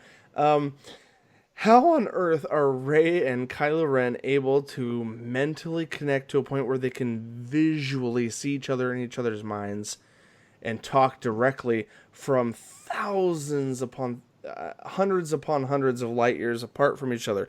Different planets, somehow they're able to connect directly. And I don't read a lot of books or comics or any of the continuity, but Nick can back me up on canon on this, and I've heard articles where it says that the dyads is a thing that does exist, at least in the canon and in comic book history. Force-sensitive people sense. How can other Force-sensitive people sense that someone else has died or something happened? But that's been, yes. It is, but this is like this is like a FaceTime, right? This is FaceTiming your Force-sensitive partner. This is a little more extreme and direct, though. This isn't just FaceTiming by like reaching into the screen and like pulling something out. Okay, no. That's I'm getting to your like, Matthew. Hold on. I'm getting to your point because what J.J. Abrams did in Episode 9 was 10 steps ahead of what Rian Johnson did, where Rey and Kylo actually visually connected. Yes, he took it 10 steps ahead and said, ooh, we can suddenly physically interact. That's a whole nother step ahead of where they first introduced just in the films. Nicholas, you're shaking your head. Go ahead, correct me. Last Jedi, when they were in the temple, and Luke came in and said, no, she came back with something from Kylo, the necklace piece. In The Last Jedi? What did she come back with? That's why it wasn't that big of a surprise that, when the statue fell over and everything was on Kylo's side, and he's like, oh, you're in my chambers. Well, me and Matthew at this very moment forgot that scene in Last Jedi because I wasn't going to point out why it's wrong or right. I was just going to say this was leading up to a point because of their connection, and I was going to move forward, but Matthew, apparently we forgot that scene. I didn't realize there was a physical... I remember that scene. So you're putting into question the whole thing. It just seems like... Yeah, no, I'm not questioning, the whole, interaction part of it. I'm questioning why it seems like a dance. When I move, you move. Okay, exactly. Okay. Matthew, I thought you were going for a nerdy argument here about how can they even do it at all. But right now, you're just arguing about an artistic move that the cameraman and J.J. Abrams came up with. Yes. I have no argument to come back at you with. It was a stylistic choice for the cinematographer, end of story. The physicality, we could argue about at length on the nerd culture of how does the Force work, but you're just complaining about this song and dance they played. I say, good on you, cinematographer. Proud of you, J.J. Abrams, for allowing it to happen. It was an artistic piece, and I leave it at that, Matthew. Two Cut it tin out. cans with a string Cut it out. attached. That's right. All I'm saying is, Matthew, I thought you were going for a deeper scientific fantasy explanation. You're just wondering why they're dancing. I've got no explanation. It was a creative choice at the end of the day. Like I get the fact that they like love each other and everything, or Yeah, that it was- that It's a part of the whole relationship like thing. I that would thing say is they have going a on. deep But at the connection. I same wouldn't time, say like, love. I wouldn't say love. I would say they have a... Kindergartners pushing each other down they in kiss school. before he dies. Okay, Come on hey, now. thanks for the segue. Let's get to that scene since I can't think of any other ones. We'll have a let's cover this scene, and then to kind of round out the episode because we'll probably still go long. Let's talk about our funniest, best moments that we just purely enjoyed for the sake of enjoying. But now that you brought up this moment about the kiss, I got to tell you my raw feeling about it real quick. I'm going to tell you my raw feeling, and then I want to hear everyone else's feeling. Okay, since episode 7, The Force Awakens, the internet, I say the internet because I feel like the internet is filled with a mix of The interwebs.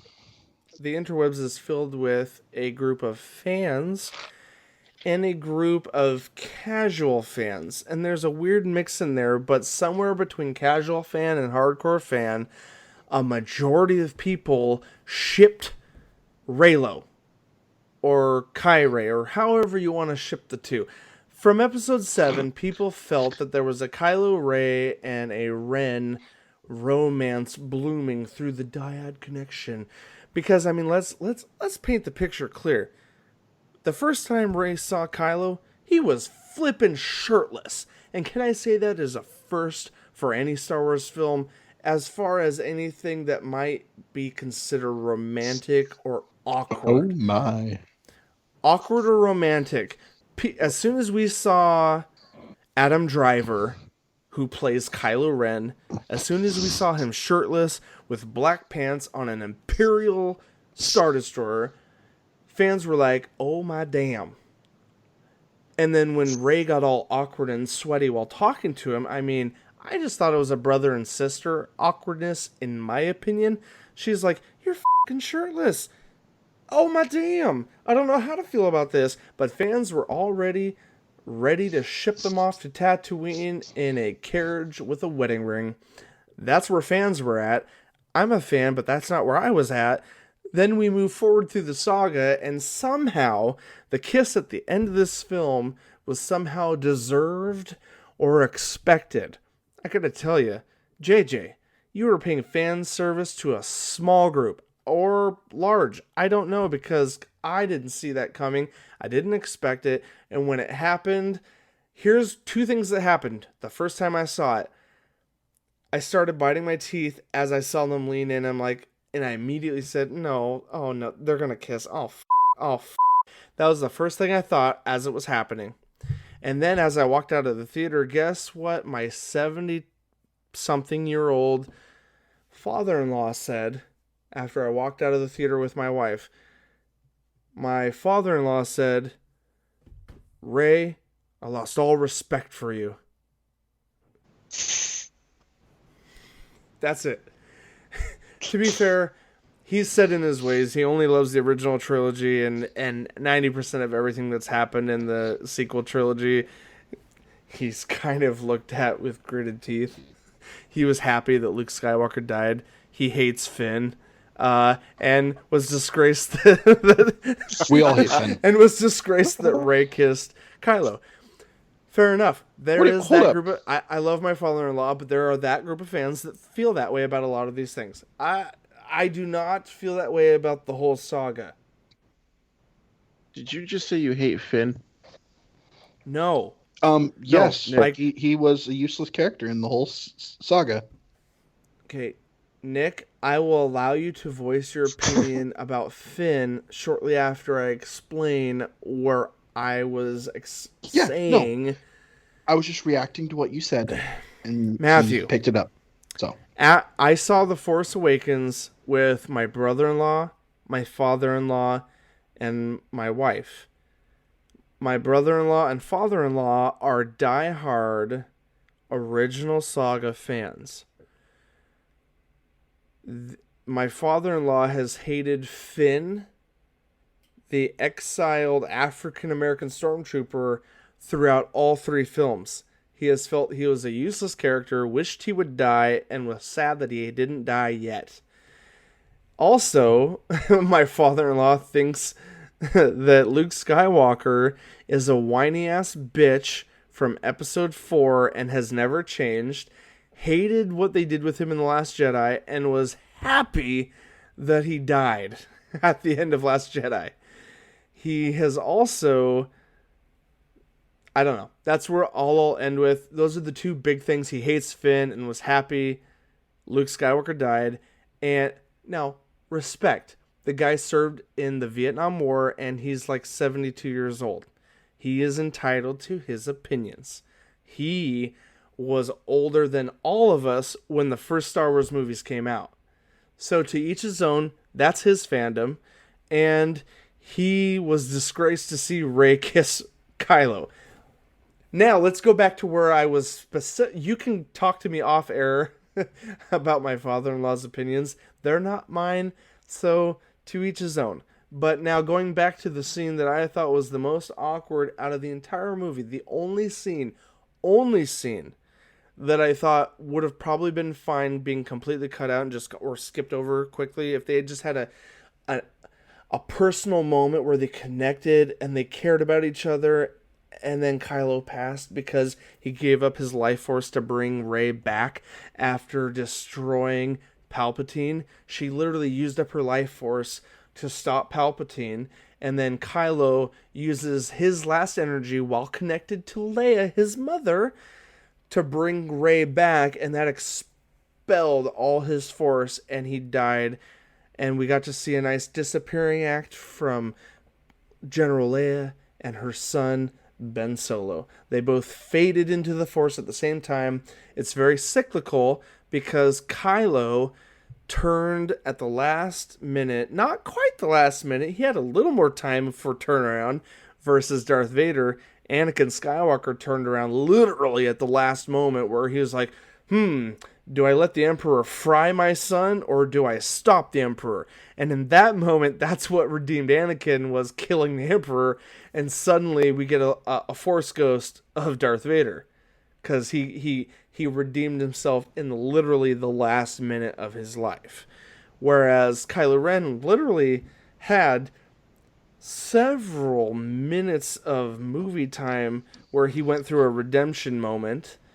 And then in the end, he brought back Rey, and they had this connection. And of course, J.J. Abrams kind of paying fan service here.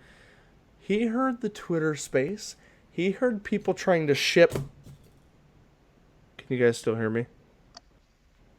My cord got yanked, and I wasn't sure if my mic disconnected. Sorry. J.J. Abrams heard the outcries for the Kylo Rey ship, romance ship, and so he allowed this brief moment of joy, excitement, yay, we made it, we defeated evil, kiss.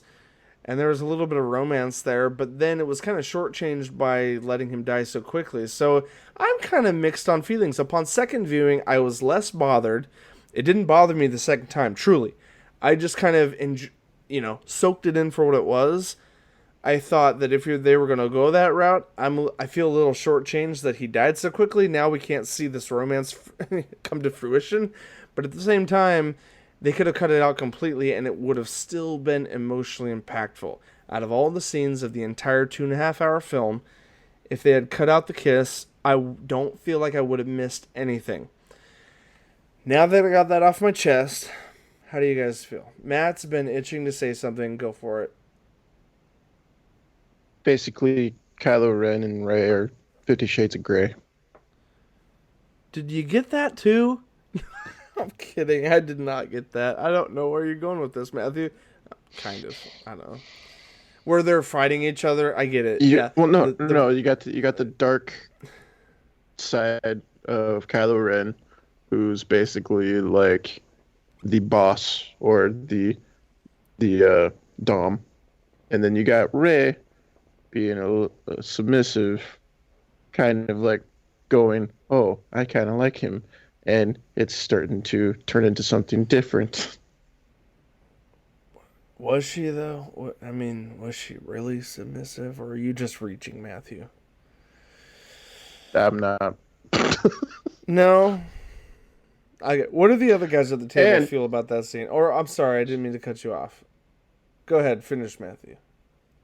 if you want to look at these new series, these three trilogy? movies, sequel trilogy, Finn is Han Solo. Poe is Luke Skywalker. No. Finn is Bear with me. Jar Jar Binks. Finn is not Jar Jar Binks. Whoa, now we know how you feel. I'm going to send you a video that you're going to enjoy later, Nicholas, and you can remind me, say Jar Jar Binks video, ? And I'll send you something that you'll enjoy. This is a tangent we don't need to go on. I'm almost 35. I was like 15 when the prequels came out. I did not hate Jar Jar like 80% of the hardcore base of fans. Neither did I. But why are you calling? So what you're saying is you just hate Finn that much? That's what you're saying. No, I'm saying Finn is a bumbling idiot in the movies that leads nothing to the movies. Oh, I mean, no. He has no character development. The whole time he does everything subpar that everyone does better. Okay, but you realize Just like Han Solo. No, Han Solo was a badass from the get-go. No. Han Solo was not a fumbling idiot at any point. Where was he Did a you fumbling watch idiot? Point Solo? out one scene. Did you watch Solo? Hold on. Did you watch Solo at all? You're standing on a really thin platform right now when you bring up that film. If even half of our listeners are hardcore Star Wars fans, you are standing on a very thin platform, my friend. It doesn't matter. I did not watch it in its entirety, but it is one of the most hated Star Wars films in history. Even more so than the Christmas special. Yeah, no, I'm not kidding, Matthew. It's more hated than the get that. 1980s Christmas special that was a piece of shit. I'm being serious.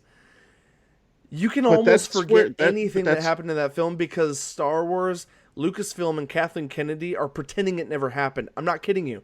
They are pretending that the Solo film didn't exist. Okay, I get this.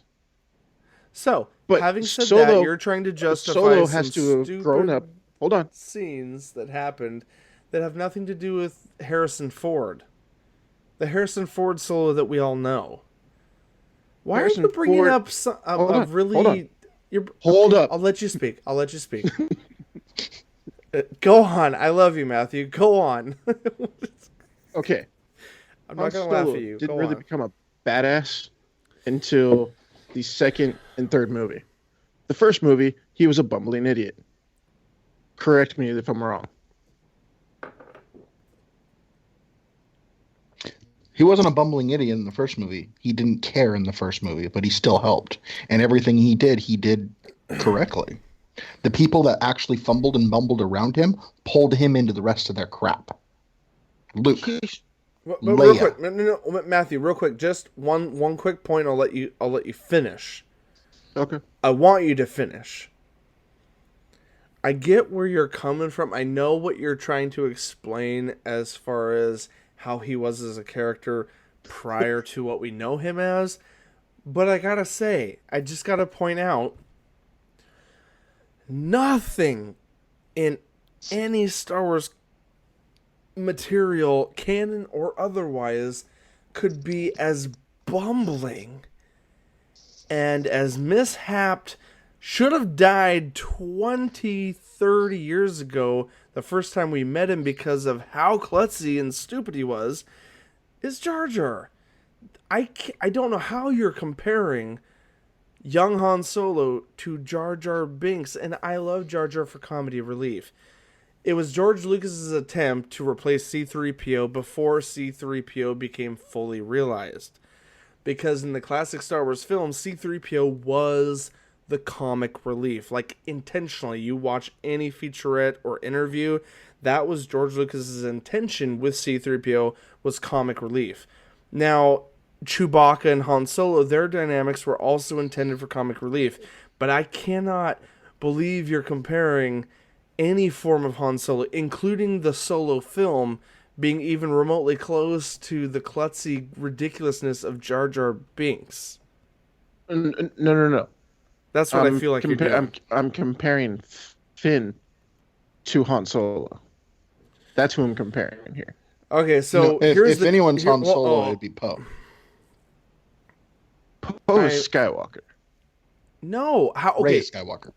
Hold on. No. Make that comparison. How is he Skywalker? I just want to hear this out. I want to hear your thought process. Red leader. How is Poe Dameron Skywalker? How is Poe? The types of moves that he pulls off, only Luke Skywalker could pull off. But here's Han the Solo. thing. No, here's Nick, the thing that you don't understand, though. Nick. I want to hear both your points, but I gotta hear Matthew finish his justification. Go for it. I gotta hear this. I get that Han Solo is a great pilot, but Skywalker was that much better as a pilot than Han Solo, especially in his X-Wing. And Poe was the same way. Do you know what Rey yelled at Poe after he did all the light skipping? And do you know what light skipping means? Yes. As far as skill level is inquired? I don't think you do, because light skipping involves no skill, and it is 100% a complete gamble on his life. That's how stupid Poe Dameron, or I should say willing to risk his life, Poe Dameron was, including everyone on his ship with him while doing it. Because in the original trilogy, Han Solo says to Luke Skywalker, the very first time they jump to light speed, he says, if we jump to light speed without proper calculations, we could end up crashing through a piece of space dust and getting obliterated. I'm sorry, nerds, that's not the exact word-for-word quote, but that is pretty damn close. Han Solo said, if we go to light speed without coordinates, we could end up in a minefield or a meteor field or smash through a piece of space dust, I believe was one of the words he said, and get obliterated. So Han Solo, yes, he's experienced at that point when he said that to Luke, but I'd still we gotta move on. We're getting nitpicky about stupid character dynamics here that are kind of. Hold on, we got Maverick and Iceman. That's basically what we got here. I want to bring it back to Nick, and I want to bring it over to Nick here, because he wanted to convey something that I think is probably very informed, as he usually is, at least with canon and stuff. Do you remember what I interrupted you on? I'm very sorry I interrupted you, Nick. Okay. No, to say that Poe is the new Skywalker is you weren't watching the same movie. You weren't watching the same movie. Okay. I wanted to make one joke. Poe Dameron never whined as much as Luke Skywalker. That's what I'm trying to get at. Sorry, go on. Rey is the Skywalker. She has no training or anything like that, but she instinctively knows how to fly the Millennium Falcon. She instinctively knows how to fly all these different ships. But she has no confidence in herself. The entire time she's doubting everything she ever does. She comes from a humble beginning. She was the Skywalker replacement. Poe, they made a full circle here in this movie. He was a spice runner. He was a smuggler. This is direct comparison with Han Solo. He was a smuggler, Matthew. Come on, they called it out on Kijimi They with did it on Sori. purpose to She called him show, a spice hey, runner. he is the replacement for Han Solo. So here, we're going to throw in a few lines too. Remember when they go through the thing and they see the bones? What did Poe say? I don't like bones. To mimic Didn't he say I what have a Indiana bad feeling Jones about says, this at one falls in point? the thing and says, I don't like snakes. Indiana Jones reference. You guys know I'm like pulling your balls, right? You know what? I wish you hadn't said that because, well, no. My ego says I wish you hadn't said that, but the host in me, for the sake of laughter and intensity with friendship, jabber, appreciates the move you just pulled. I'm gonna throw this out there. That's why I was quiet the whole time. You guys are great. I love you.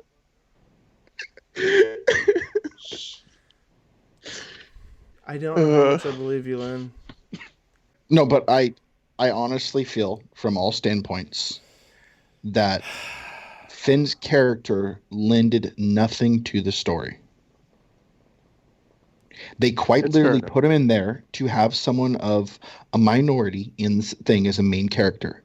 And so Disney could say, we have a black person as a main character. Is that the stance you want to take in this? Or do you want to make a more justified one that doesn't... I am going to make a justified reason behind it. There is so many things that they could have taken him into that they decided not to, because they didn't plan on expanding upon his character since the beginning. Okay, let's start here. Finn is a stormtrooper, right? Presumably. Okay. They missed a big opportunity here when they said, "Hey, you got to kill these people because they're resisting." They shouldn't have had him just leave and walk away. The way they could have had character building and actually had him be someone is actually have him go through the process and then have him racked with guilt. So you see the fall and the buildup, the redemption arc. They missed out on it completely. Okay. Then every single time you see him try to fly something, he completely wrecks it. Every time you see him try to fight, he completely fumbles. And he is outshined by every single person in every category throughout the entire movie. He was quite literally there as a fill. He was there to fill in parts that they didn't know what to do. They started it to make it look like, oh, this is going to be a relationship with Rey. And then halfway through the first movie, friend zone. Oh, this is going to be a relationship with, what was her name? Rose? Rose. Next movie. Oh, that didn't exist. Well, no. Well, I'll let you finish. Go on. Okay. Then you're like, okay, there's going to be this crazy cool bromance between him and Poe. Okay. And then you take them apart, the thing that makes him actually work at all, and put him into a completely different situation over here in Canto whatever. And on a mission that gets them nowhere. A lot of fans agree was the Canto Bite mission was a complete deleted scene that could have happened. All I'm saying is everything that he did could have been completely cut out and been done with a droid. Or not done at all. I don't think it would have changed the story at all. They could have completely cut his part out, and the movie would have ran just as smooth or smoother. And that's not to say anything against John Boyega. That says everything to the writing team that just kind of... No, I've seen him in other things. I'm not saying anything bad about his character that's what I'm saying. or anything about him. It's yeah.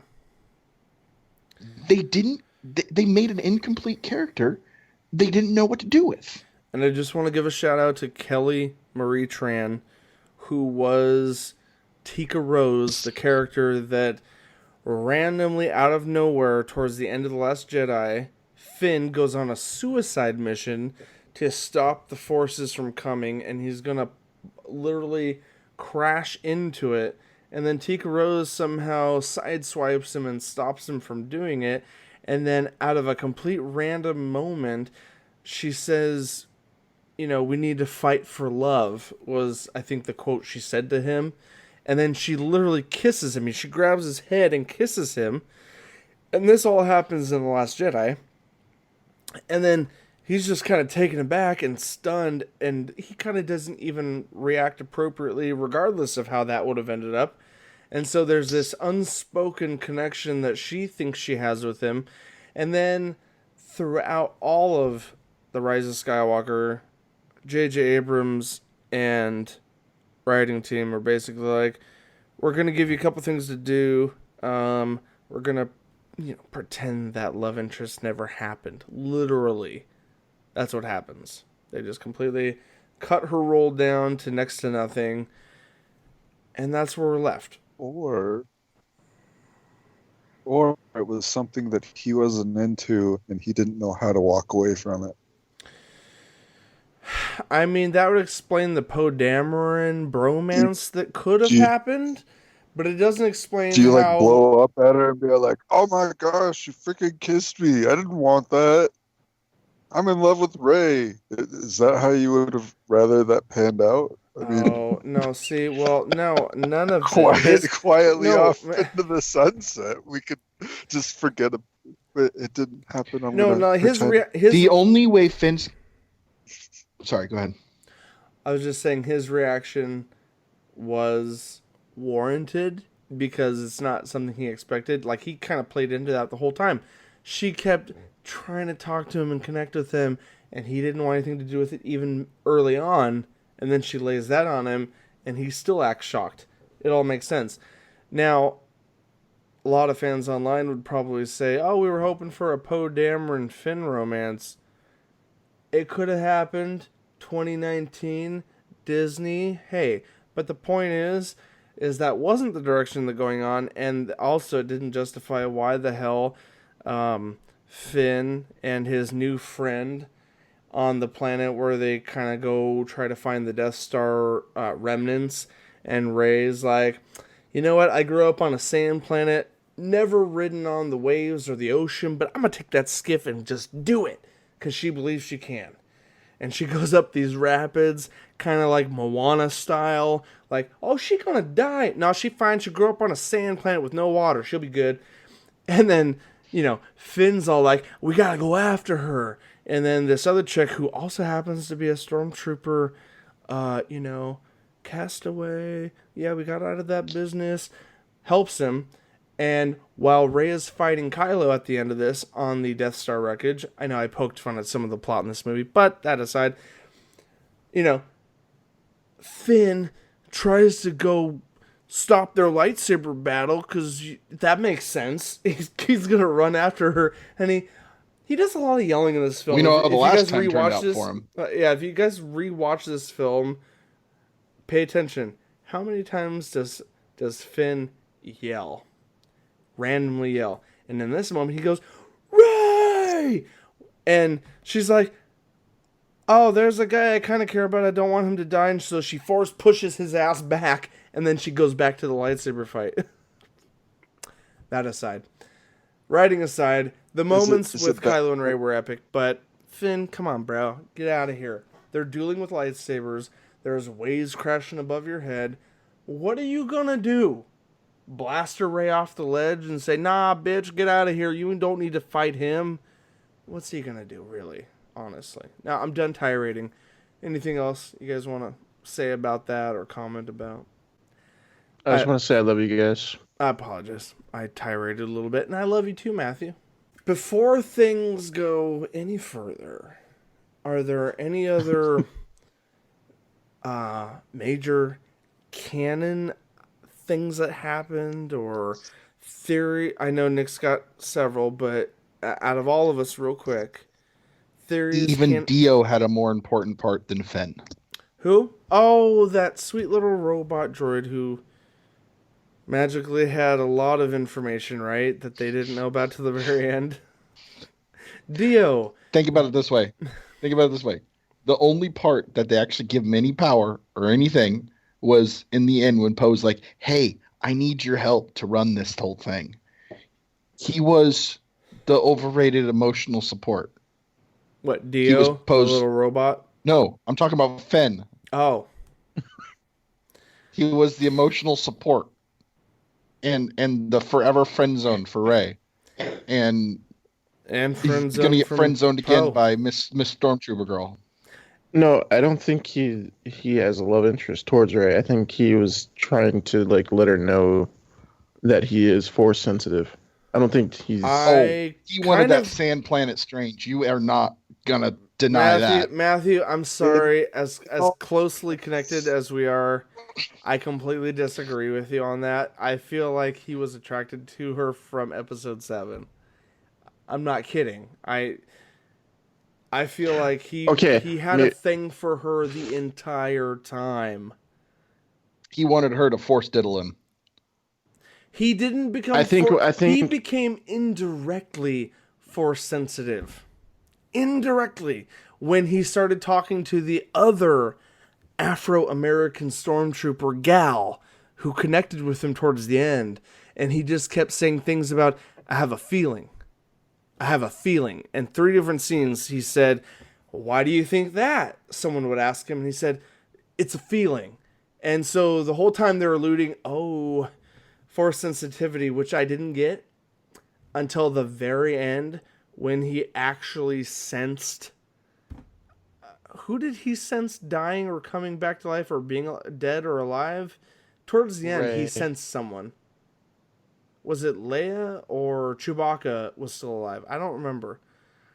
But like there was a specific person he felt either die or was still alive, and he was like, while he was on the Millennium Falcon, and you're like, oh shit, guess what? Writers decided he was force sensitive, y'all. That's what I got out of that film. Oh, that part, yeah, was Leia.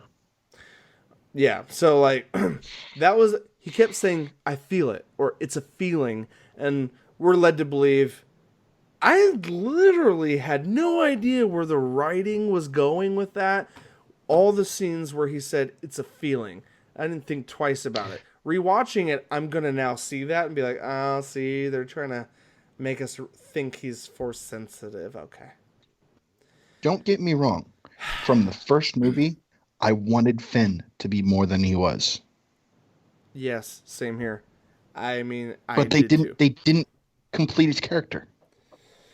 I don't think they did. But who's to say that they're not making another like set of movies because this is the Skywalker saga? The next set of movies is going to be Old Republic. Next set of movies is not going to have anything to do with the Skywalkers. Kathleen Kennedy has said as much. Lucasfilm has been quoted as saying as much. And they're also going to take like a 2 to 3 year complete break from making any films because they want to let the fan base settle for a little bit before they allow Rian Johnson to tackle on his trilogy that they still gave him the keys to. Secondly, which I'm excited about. I'm excited about too. I'll hold my breath until said time where we discover what that's even going to be about. And Lucasfilm and Kathleen Kennedy, president of Lucasfilms, has also been quoted multiple times as saying that the next film is either going to be standalone or at the very least the next trilogy will be something that takes place in the past and will have nothing to do, by past I mean thousands of years past, like Jedi history past, and have nothing to do with the Skywalker saga. Even though J.J. Abrams was like, nah, bitches, you know what will really cap everything on this entire saga? We're gonna put the Skywalker name at the end of this, even though all news outlets have been told by Lucasfilm that this is the conclusion to the Skywalker saga. I just want to throw open the table right now and say, are there any other like best moments or anything particular that bothered you before we wrap this crazy film up? Best great moment you want to mention, or something that actually bothered you? I'm open to both. I gave you guys my one, which was the Kylo Rey kiss at the end, which we discussed at length. Is there anything else? I had no problems with the movie. I loved it through and through. Some highlights that I could think of that stood out. The nice little side adventure with Lando! Yes. We need to briefly talk. We need to reminisce about Billy D. Williams. Guys, Billy D. Williams. It was thoughts, definitely feelings. great seeing Lando in his cool ass capes. Yeah. His whoosh cape. hanging out Whooshy. with Chewie. Did you guys like Back the in his moment ship. where he stepped onto the cockpit, and then they could have spent a little more time on it, but let's be honest. Did you catch that moment where he looked around and did that whole look around and sigh like, I miss this ship moment? It was very Yeah, brief. it's his ship. It was, if you've seen the Solo film that Matthew holds so highly. No, not even. It's referenced in No, the difference Strikes between... Back. I know, but the difference between your reference and Matt's nostalgia for the Solo film are greatly exaggerated and separated. Sorry. Yes, it has always been mentioned in the original trilogy. You are correct, Lynn. They talk about the bet they made between Han Solo and Lando Calrissian. There was a bet. Han won, blah, blah, blah. Yeah, I know. There was something that actually bothered me, and it bothered me to my core. Is it a small wasn't detail be- or a huge infraction? Well, and it wasn't because it was a bad thing in the movie. It had nothing to do with that.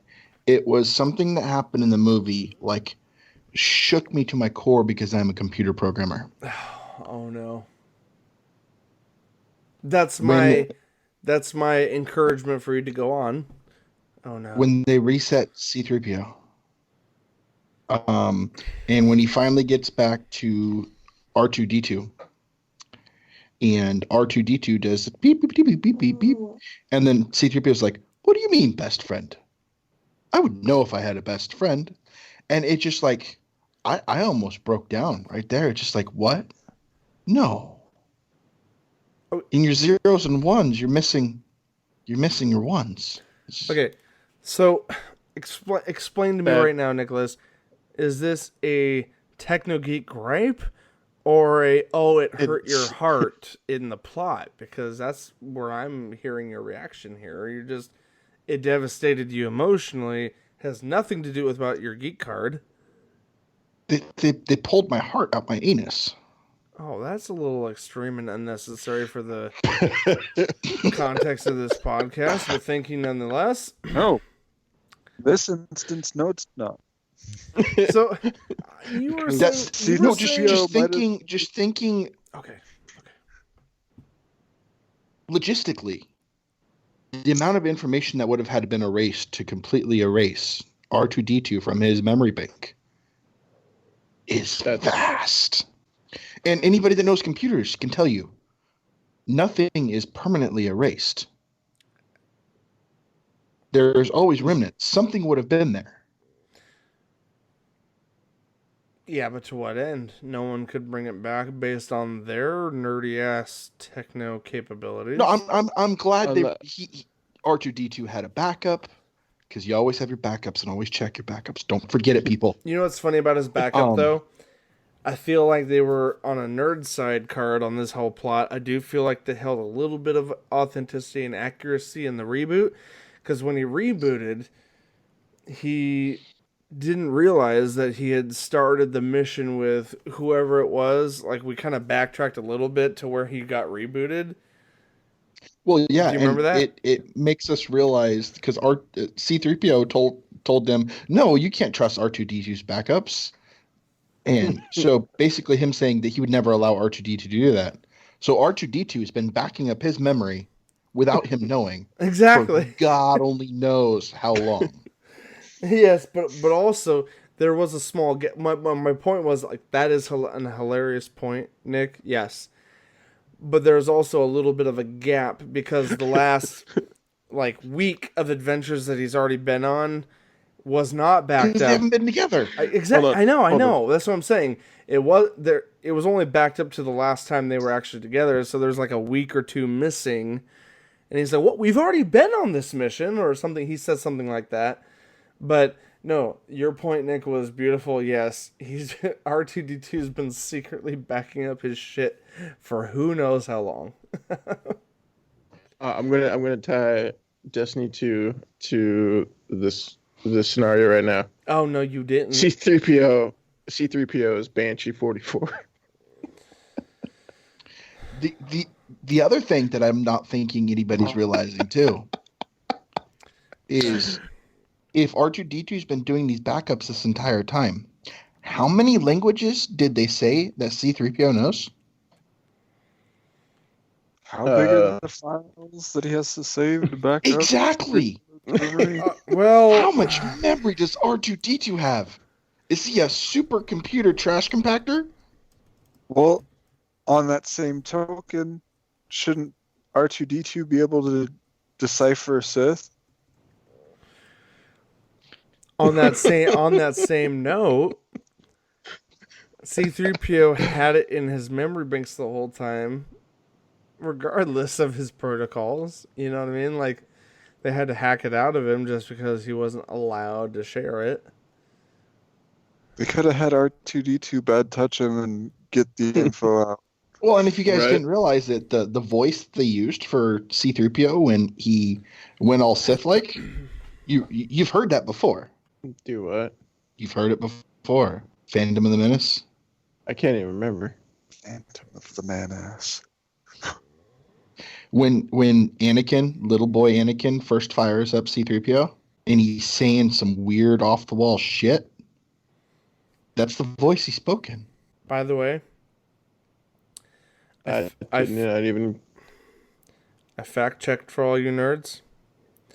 C3PO says at the beginning of every quote that he is fluent in over 6 million forms of communication, which doesn't Can you just imagine the syntax alone? which doesn't just include spoken language, but it also includes the beeps and boops from R2D2. You forgot BB-8. I'll leave that in. And Dio. And Dio He now. You is- can't forget Dio. Yeah, but Dio Dio actually speaks says what he's fucking doing. English. Let's be honest. It's broken English, but he still speaks it. I know people wait, didn't or- like Dio, but I love the sassy little bot. Or are we a part of now the whole Star Wars thing to where when we hear the beep boops, we hear their voices? I don't, Matthew. I don't know about you or what acid trip you're on right now, but Is this like how we remember when we were younger? Trix was actually fruit shaped, but now they're Right. rounds. now they're what? Tricks for kids. We are See? not going to go into any Wait, did I say Mandalorian? I meant we're not going to. Yep. We're not going to go into any of those. What is that phrase? It sounds very similar. Mandela effects. We're not going to talk about that crap. Nick brought up that the Trix cereal had fruit shapes before, which I remember them having, and now he says they're all, disc shaped? They're all rounds. They're all round, balls. and there is no fruit shapes anymore in Trix. That's what he's saying. I believe it's true. Does anyone have... I know we're all kind of... I don't mean drug toasted, but we're all mentally a little toasted here, being the second night in a Does row, anyone have what? being late. But does anyone have any additional things about the movie, or should we come back to this at a later time? Any theories Yes. or other Why moments? did it take 35 years for Chewbacca to get his medal? You mean 42? Because it's the 42nd year since the first film. I'm not talking about the film. I'm talking about years within the movies. It's been 35 years, sir. It has to have been longer than that.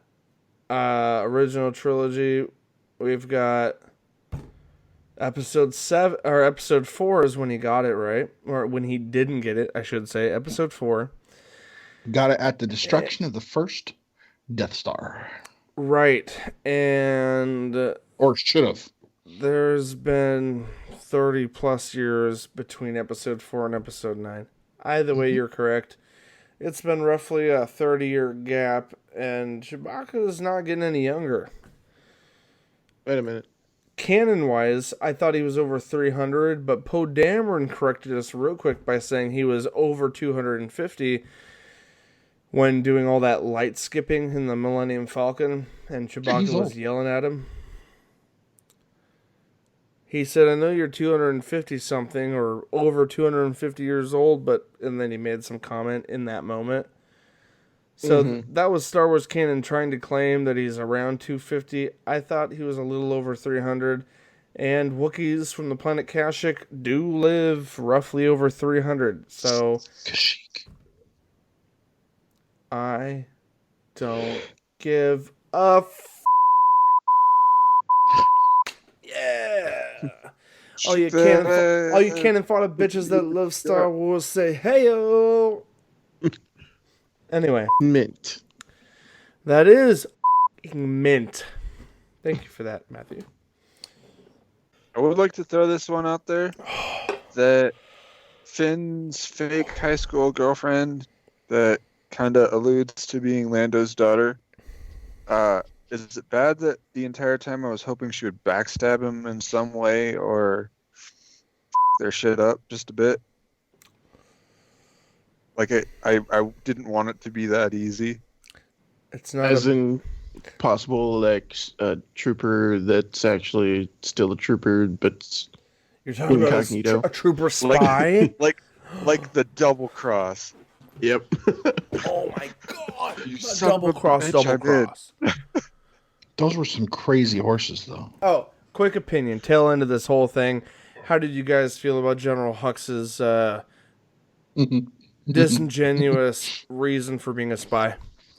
I don't care what side wins. I just don't like Kylo Ren. How'd you guys feel about that? It kind of makes sense. It does. I thought it was funny. Honestly. I actually laughed. I did too. In that moment where Finn's like, why are you doing this? He's like, I don't care what side wins. I just don't want... Well, he said Kylo Ren. I'm so sorry. Fair enough. Be the spy you choose to be. And how awesome was it that General Pride quickly blasted him and said over the intercom, I found the spy. Like, well, there's the end of General Hux. Boom. Donald Gleason, rest in peace. Awesome. I was a big fan of the Avengers Assemble moment, pretty much, for the Star Wars universe. Oh, dear. Which one was that? I mean, what moment are we... At the end, all seems lost. Everything's not going to plan. And I was you hear really Finn hoping say, for Billy D. Williams to say, on your left. And he didn't. Well, no, he's instead, like, he says, nothing's going to happen. And there's he's like, more of "You're not us. God damn it. I wanted to hear on your left. Or was it right? Am I f***ing that up? On your left. It's on I your left. wanted him to say, on your left. Over the intercom. And then come on, Disney owns both franchises. Come on. Of everyone who is fed up with the Imperial bullshit. I didn't mean to diminish your excitement for the scene, Nick. I'm sorry. It was epic, and I could not get more erect. I mean, could not get more excited about the moment. Truthfully, and that's how kids are made. I looked over at Nick while the scene was unfolding, and then I looked back at the scene, and I'm like, that's right. Look at how many ships are coming in out of Lightspeed. I was like, it is a wall of mosquitoes just ready to bite those damn wasps in the ass. Sorry, we're talking about Republic ships, many other ships, and Star Destroyers. Those are the wasps. That's what I'm saying. Yeah, every single one of them were Star Destroyers with cannons capable of destroying a planet. It was crazy. Now, one question that was thrown out there that was like, It was just like Palpatine was trying to sell it to him, and he like slapped the hood of it. Like, this baby has a cannon that'll destroy a planet. You know, the car salesman. So. install them on all the Star Destroyers. That's what he asked when he was shown that cannon ability. But let's be honest. What about the Kamehameha lightning storm that ensued when Palpatine sucked out the life force of Kylo Ren and Rey and Kylo? So let's call him Ben for now. Ben Solo. Yeah. I was gonna say at this point you're talking about Ben Solo, How did you not all? Kylo Ren anymore. Yeah. How did you all feel about when the Emperor sucked out the life force of Rey and Kylo enough that not only did he get a manicure on his decrepit fingers, but he was also allowed to expel lightning that we haven't seen since the days of Voldemort. Sorry, that which is not spoken, but like tenfold. And like in the form Better of yet, why did that not also affect the Imperial ships? Oh, here's nerd fun fact. The Force now has the ability to uniquely guide where each lightning bolt goes. So literally it avoids all the Star Destroyers, which might as well be Death Stars because they have a Death Star ray on each one, but it only affects the good guy ships. And it works like an EMP pulse. It doesn't obliterate them, it just knocks out their energy and starts making them crash towards the surface. But aside from semantic... But the reason why he could is because he was all the Sith. And she was all the Jedi. Oh, don't get to that moment yet. Let's convey that final moment. Yes, we had a Dragon Ball Z moment of electricity shooting up into the sky, and literally the camera panning down on Palpatine, where he is just cackling, and all the rays of electricity are exploding from his fingertips, and we're like, in that moment, I didn't care about canon, science, fiction, fantasy. In that moment, I was like, oh my god, yeah! Not cheering him on, but just how epic it looked. That's how I felt. And then... Unlimited power. Kind of literally. And then when Rey, rises up, as the title of the movie implies, holds up the one lightsaber, and then he looks at her, he stops suddenly, because he's like, I should probably stop here. I've already stopped all the electrical ability from all these ships. They're going to come crashing down anyway. Now I'm going to focus on you. And he shoots lightning at her. And like the badass she is, she holds that lightsaber up and just kind of holds off the electrical field with one lightsaber. I would say the one emotional moment that kind of struck me the most out of this whole epicness that's happening, I don't even care how cheesy it was. It just, 2 times watching this in a row, it struck me the same way every time. They did one of the rare moments in all the Star Wars sagas where there's only 2 moments where they completely cut the score and it's dead silent. Only 2. The first time they do it is when my nerd card's gonna get pulled. The chick does the lightning jump with the Rebel flagship and careens it in light speed into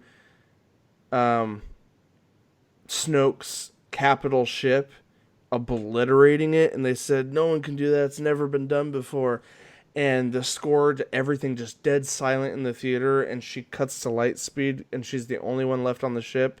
It was General Leia's, second-hand gal that was commanding the ship. She went on a suicide mission, pulled the ship into light speeded straight through the middle of that flagship, and in the repercussion of everything, obliterated all the ships around it. And it was some of the most epic piece of cinema we've ever seen, and a lot of fans agree with that. And I would say that effect of cutting all the score and going dead silent with one word of dialogue or one line of dialogue.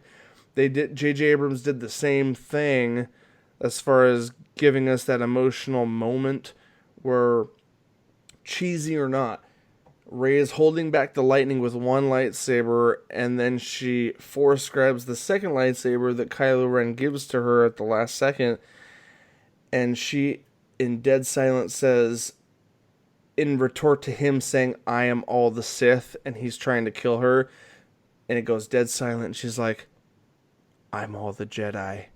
And then she pulls up that second light. It's dead silent.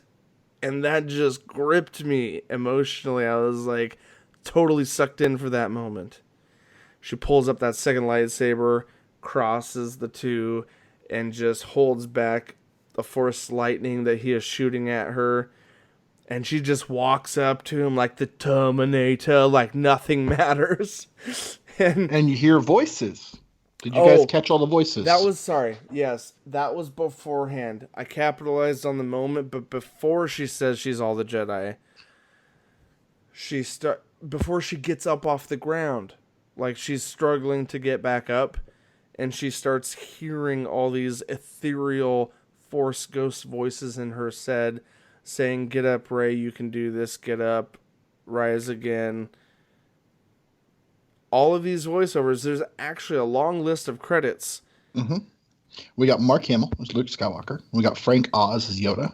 We have Anakin Skywalker played as Hayden Christensen instead of the older one. We even had Mace freaking Windu himself as Samuel L. Jackson voiced in there. Liam Neeson came in. Liam Neeson. Qui-Gon Jinn. The thing that was weird was they had both Ewan McGregor and Alec Guinness. They edited Alec Guinness, the old Obi-Wan. They took a couple lines from him and cut them to... Well, it was weird that they put both of them in there because they're the same person. I think it was for nostalgia. It was a move J.J. Abrams made purposely, not to make sense. But then there was 5 other voices that only fans of the cartoons would know. Mm-hmm. Yeah. We had the character Olivia D'Abo, who played as Luminara Unduli. We had Jennifer Hale, who played as Ayla Sakura. We had Angelique Perrin, who played as Adi Gallia, and Ashley Eckstein as Ahsoka Tano. Yes, and these and are then from Rebels. Rebels, we had Kanan Jarrus, who was played by Freddie Prinze Jr. All those voices were thrown in there. And we know that this is true aside from credit calls at the end scroll scene, but we know this is true because in an article there was a lot of journalists that saw these actors going on set for less than like a day of shooting that were not found in the film visually, so we know they were doing voiceover work when they showed up. That's why there was huge rumors were like, "Oh, we saw Hayden Christensen on set. Are we going to see a cameo of young Anakin Skywalker?" Not true. He was actually there for voiceover work just for that end scene. Of all the Force Ghosts characters saying, "Rey, you can do this, you can get up, all of us are in you, the Force is in you, you can get up." Over and over again, repeating in her head. And then she gets up, and then the score cuts off, it's dead silent, and she says, "I am all the Jedi," in response to him. So flipping epic. Matt, wake up. Matt, we're talking about an epic scene, and this is where we wrap up the episode. I'm sorry.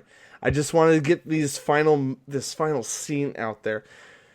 Last question, one of the most important ones ever, is do you feel that it was justified that Chewbacca got his medal? I should have thrown that out there. Yes, but it should not have been the little short, weird alien with the big bug eyes that gave it to him. Hello? Come on. Maz Kanata handed it to him. She's the one that handed Rey... Correction. She didn't hand Rey Luke Skywalker's lightsaber. All she said was, "Rey, it speaks to you or something to that bullshit. You're right. But I know. damn it, every single one of the other bastards got their award from royalty. Then the day it happened. Yeah, when they everyone downplayed celebrated. his importance. It's just like, here you go. I've been holding on this forever. I don't want it anymore. You can have it. It's just like, really? But think about the joy that Chewbacca felt on his face as he was yelling at R2-D2 about how he finally got it, the thing he deserved this whole time. And he was probably spiting the Skywalkers over it too. What are you talking about? He was probably yelling at them because he just lost his shit again because he's like, wait, Leia didn't give this to me. She did. Oh, wait, Leia's gone. And then he probably hits the ground crying again like he did when he found out and made me cry because his roaring of sadness. True. I want to cut this out because I feel it would just add more to the episode that doesn't need to be added. So this is kind of an off-air comment to you, Nick. But truthfully, I felt that Chewbacca's cry after Kylo Ren skewered Han Solo was way more emotional. I felt it more in the moment when he cried out for Han Solo dying than when he dropped to his knees and threw his fists very slowly at the ground, saying, "Oh, Leia died." In Wookiee. But if you think about it, when you look at the context, his roar when Han dies was one out of anger, and he reacts and starts blasting everything that's walking. I know that was more of a different moment. I just felt when he finds out that Leia's gone. It's after the fact. I get it. I get there's a different tone and scene and moment. I felt more emotionally connected to Chewbacca when Han died. I wish there's a little bit of insight you should take on this, though. It wasn't in the movies. I can't hold it. I can't hold it to a candlelight, Nicholas, but go for it. Chewbacca was Han Solo's best friend. Han Solo was Chewbacca's only friend. Right? And after Han Solo was dead, his best friend's duty is to protect his surviving family. Yes. I get that. Now she died, and his one duty, his one thing he was supposed to take care of, passed away, and he wasn't there. I get it. But the movie did either way, I'm cutting this out because I don't feel it's relevant to the end of the episode. We need to wrap up. I'm just saying, between you and me, Nick, I wasn't compelled to feel the same way that I did in the other one. I wish they had played the scene out in some different way. I don't know what that way is. I'm not a director. I'm not a writer. I pretend that I am sometimes, but it didn't pull me like it should have. And I watched the movie 2 times in a row, and I reacted the same way. I got into it. I let myself feel it, but it didn't grip me the same way. That's all I'm saying. I'm not saying it didn't try and that I didn't feel anything. I'm not saying I was like a stone to the whole scene. I felt something every time. It just didn't rip me apart the same way when Chewbacca screamed about Han Solo. Like a slow-mo scream with 80s music in the background. Don't you forget about me. No, 80s music would have completely ruined the moment. Anyway, so let's get out of here before we lose Matt. Let's do a wrap up. We need to wrap the scene up. Nick, Lynn, do you want to say anything else? Or do you want to wrap it up with us? This is going to be a 3-hour plus movie review, which I'm excited about. If I was a fan of our podcast, I would be. Boom shakalaka. Boom. Are you ready to wrap up? Is that you're not a fan of our podcast?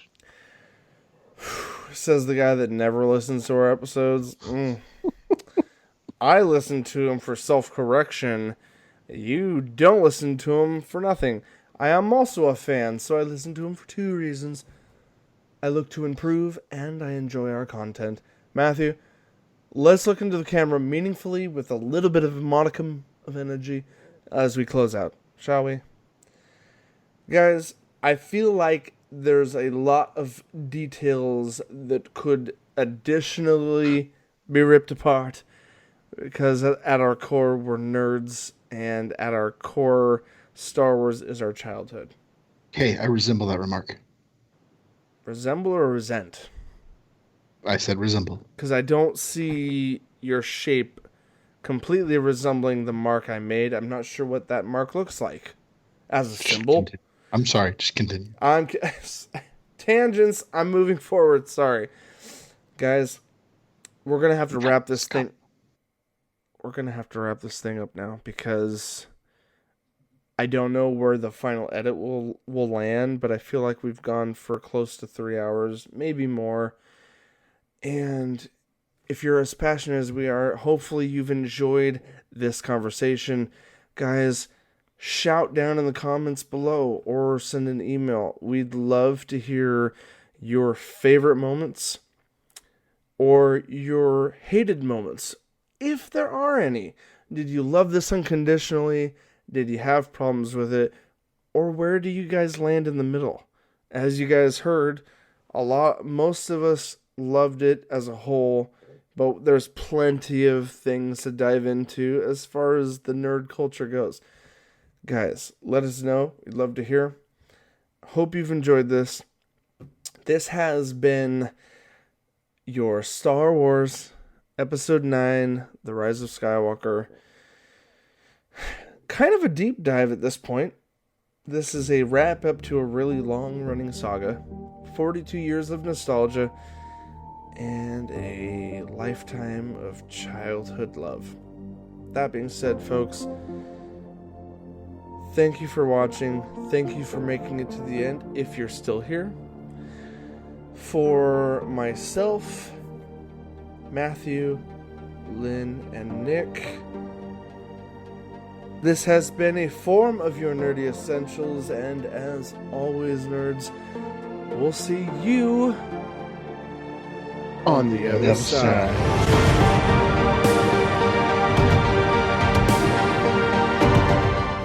Anyway, alright. Let's kick things off, guys. Matthew, you ready? You done with TikTok? I'm not on TikTok. You're staring at your phone. I don't know what you're doing, so... Oh, my bad. Sorry. I don't know... We're recording right now?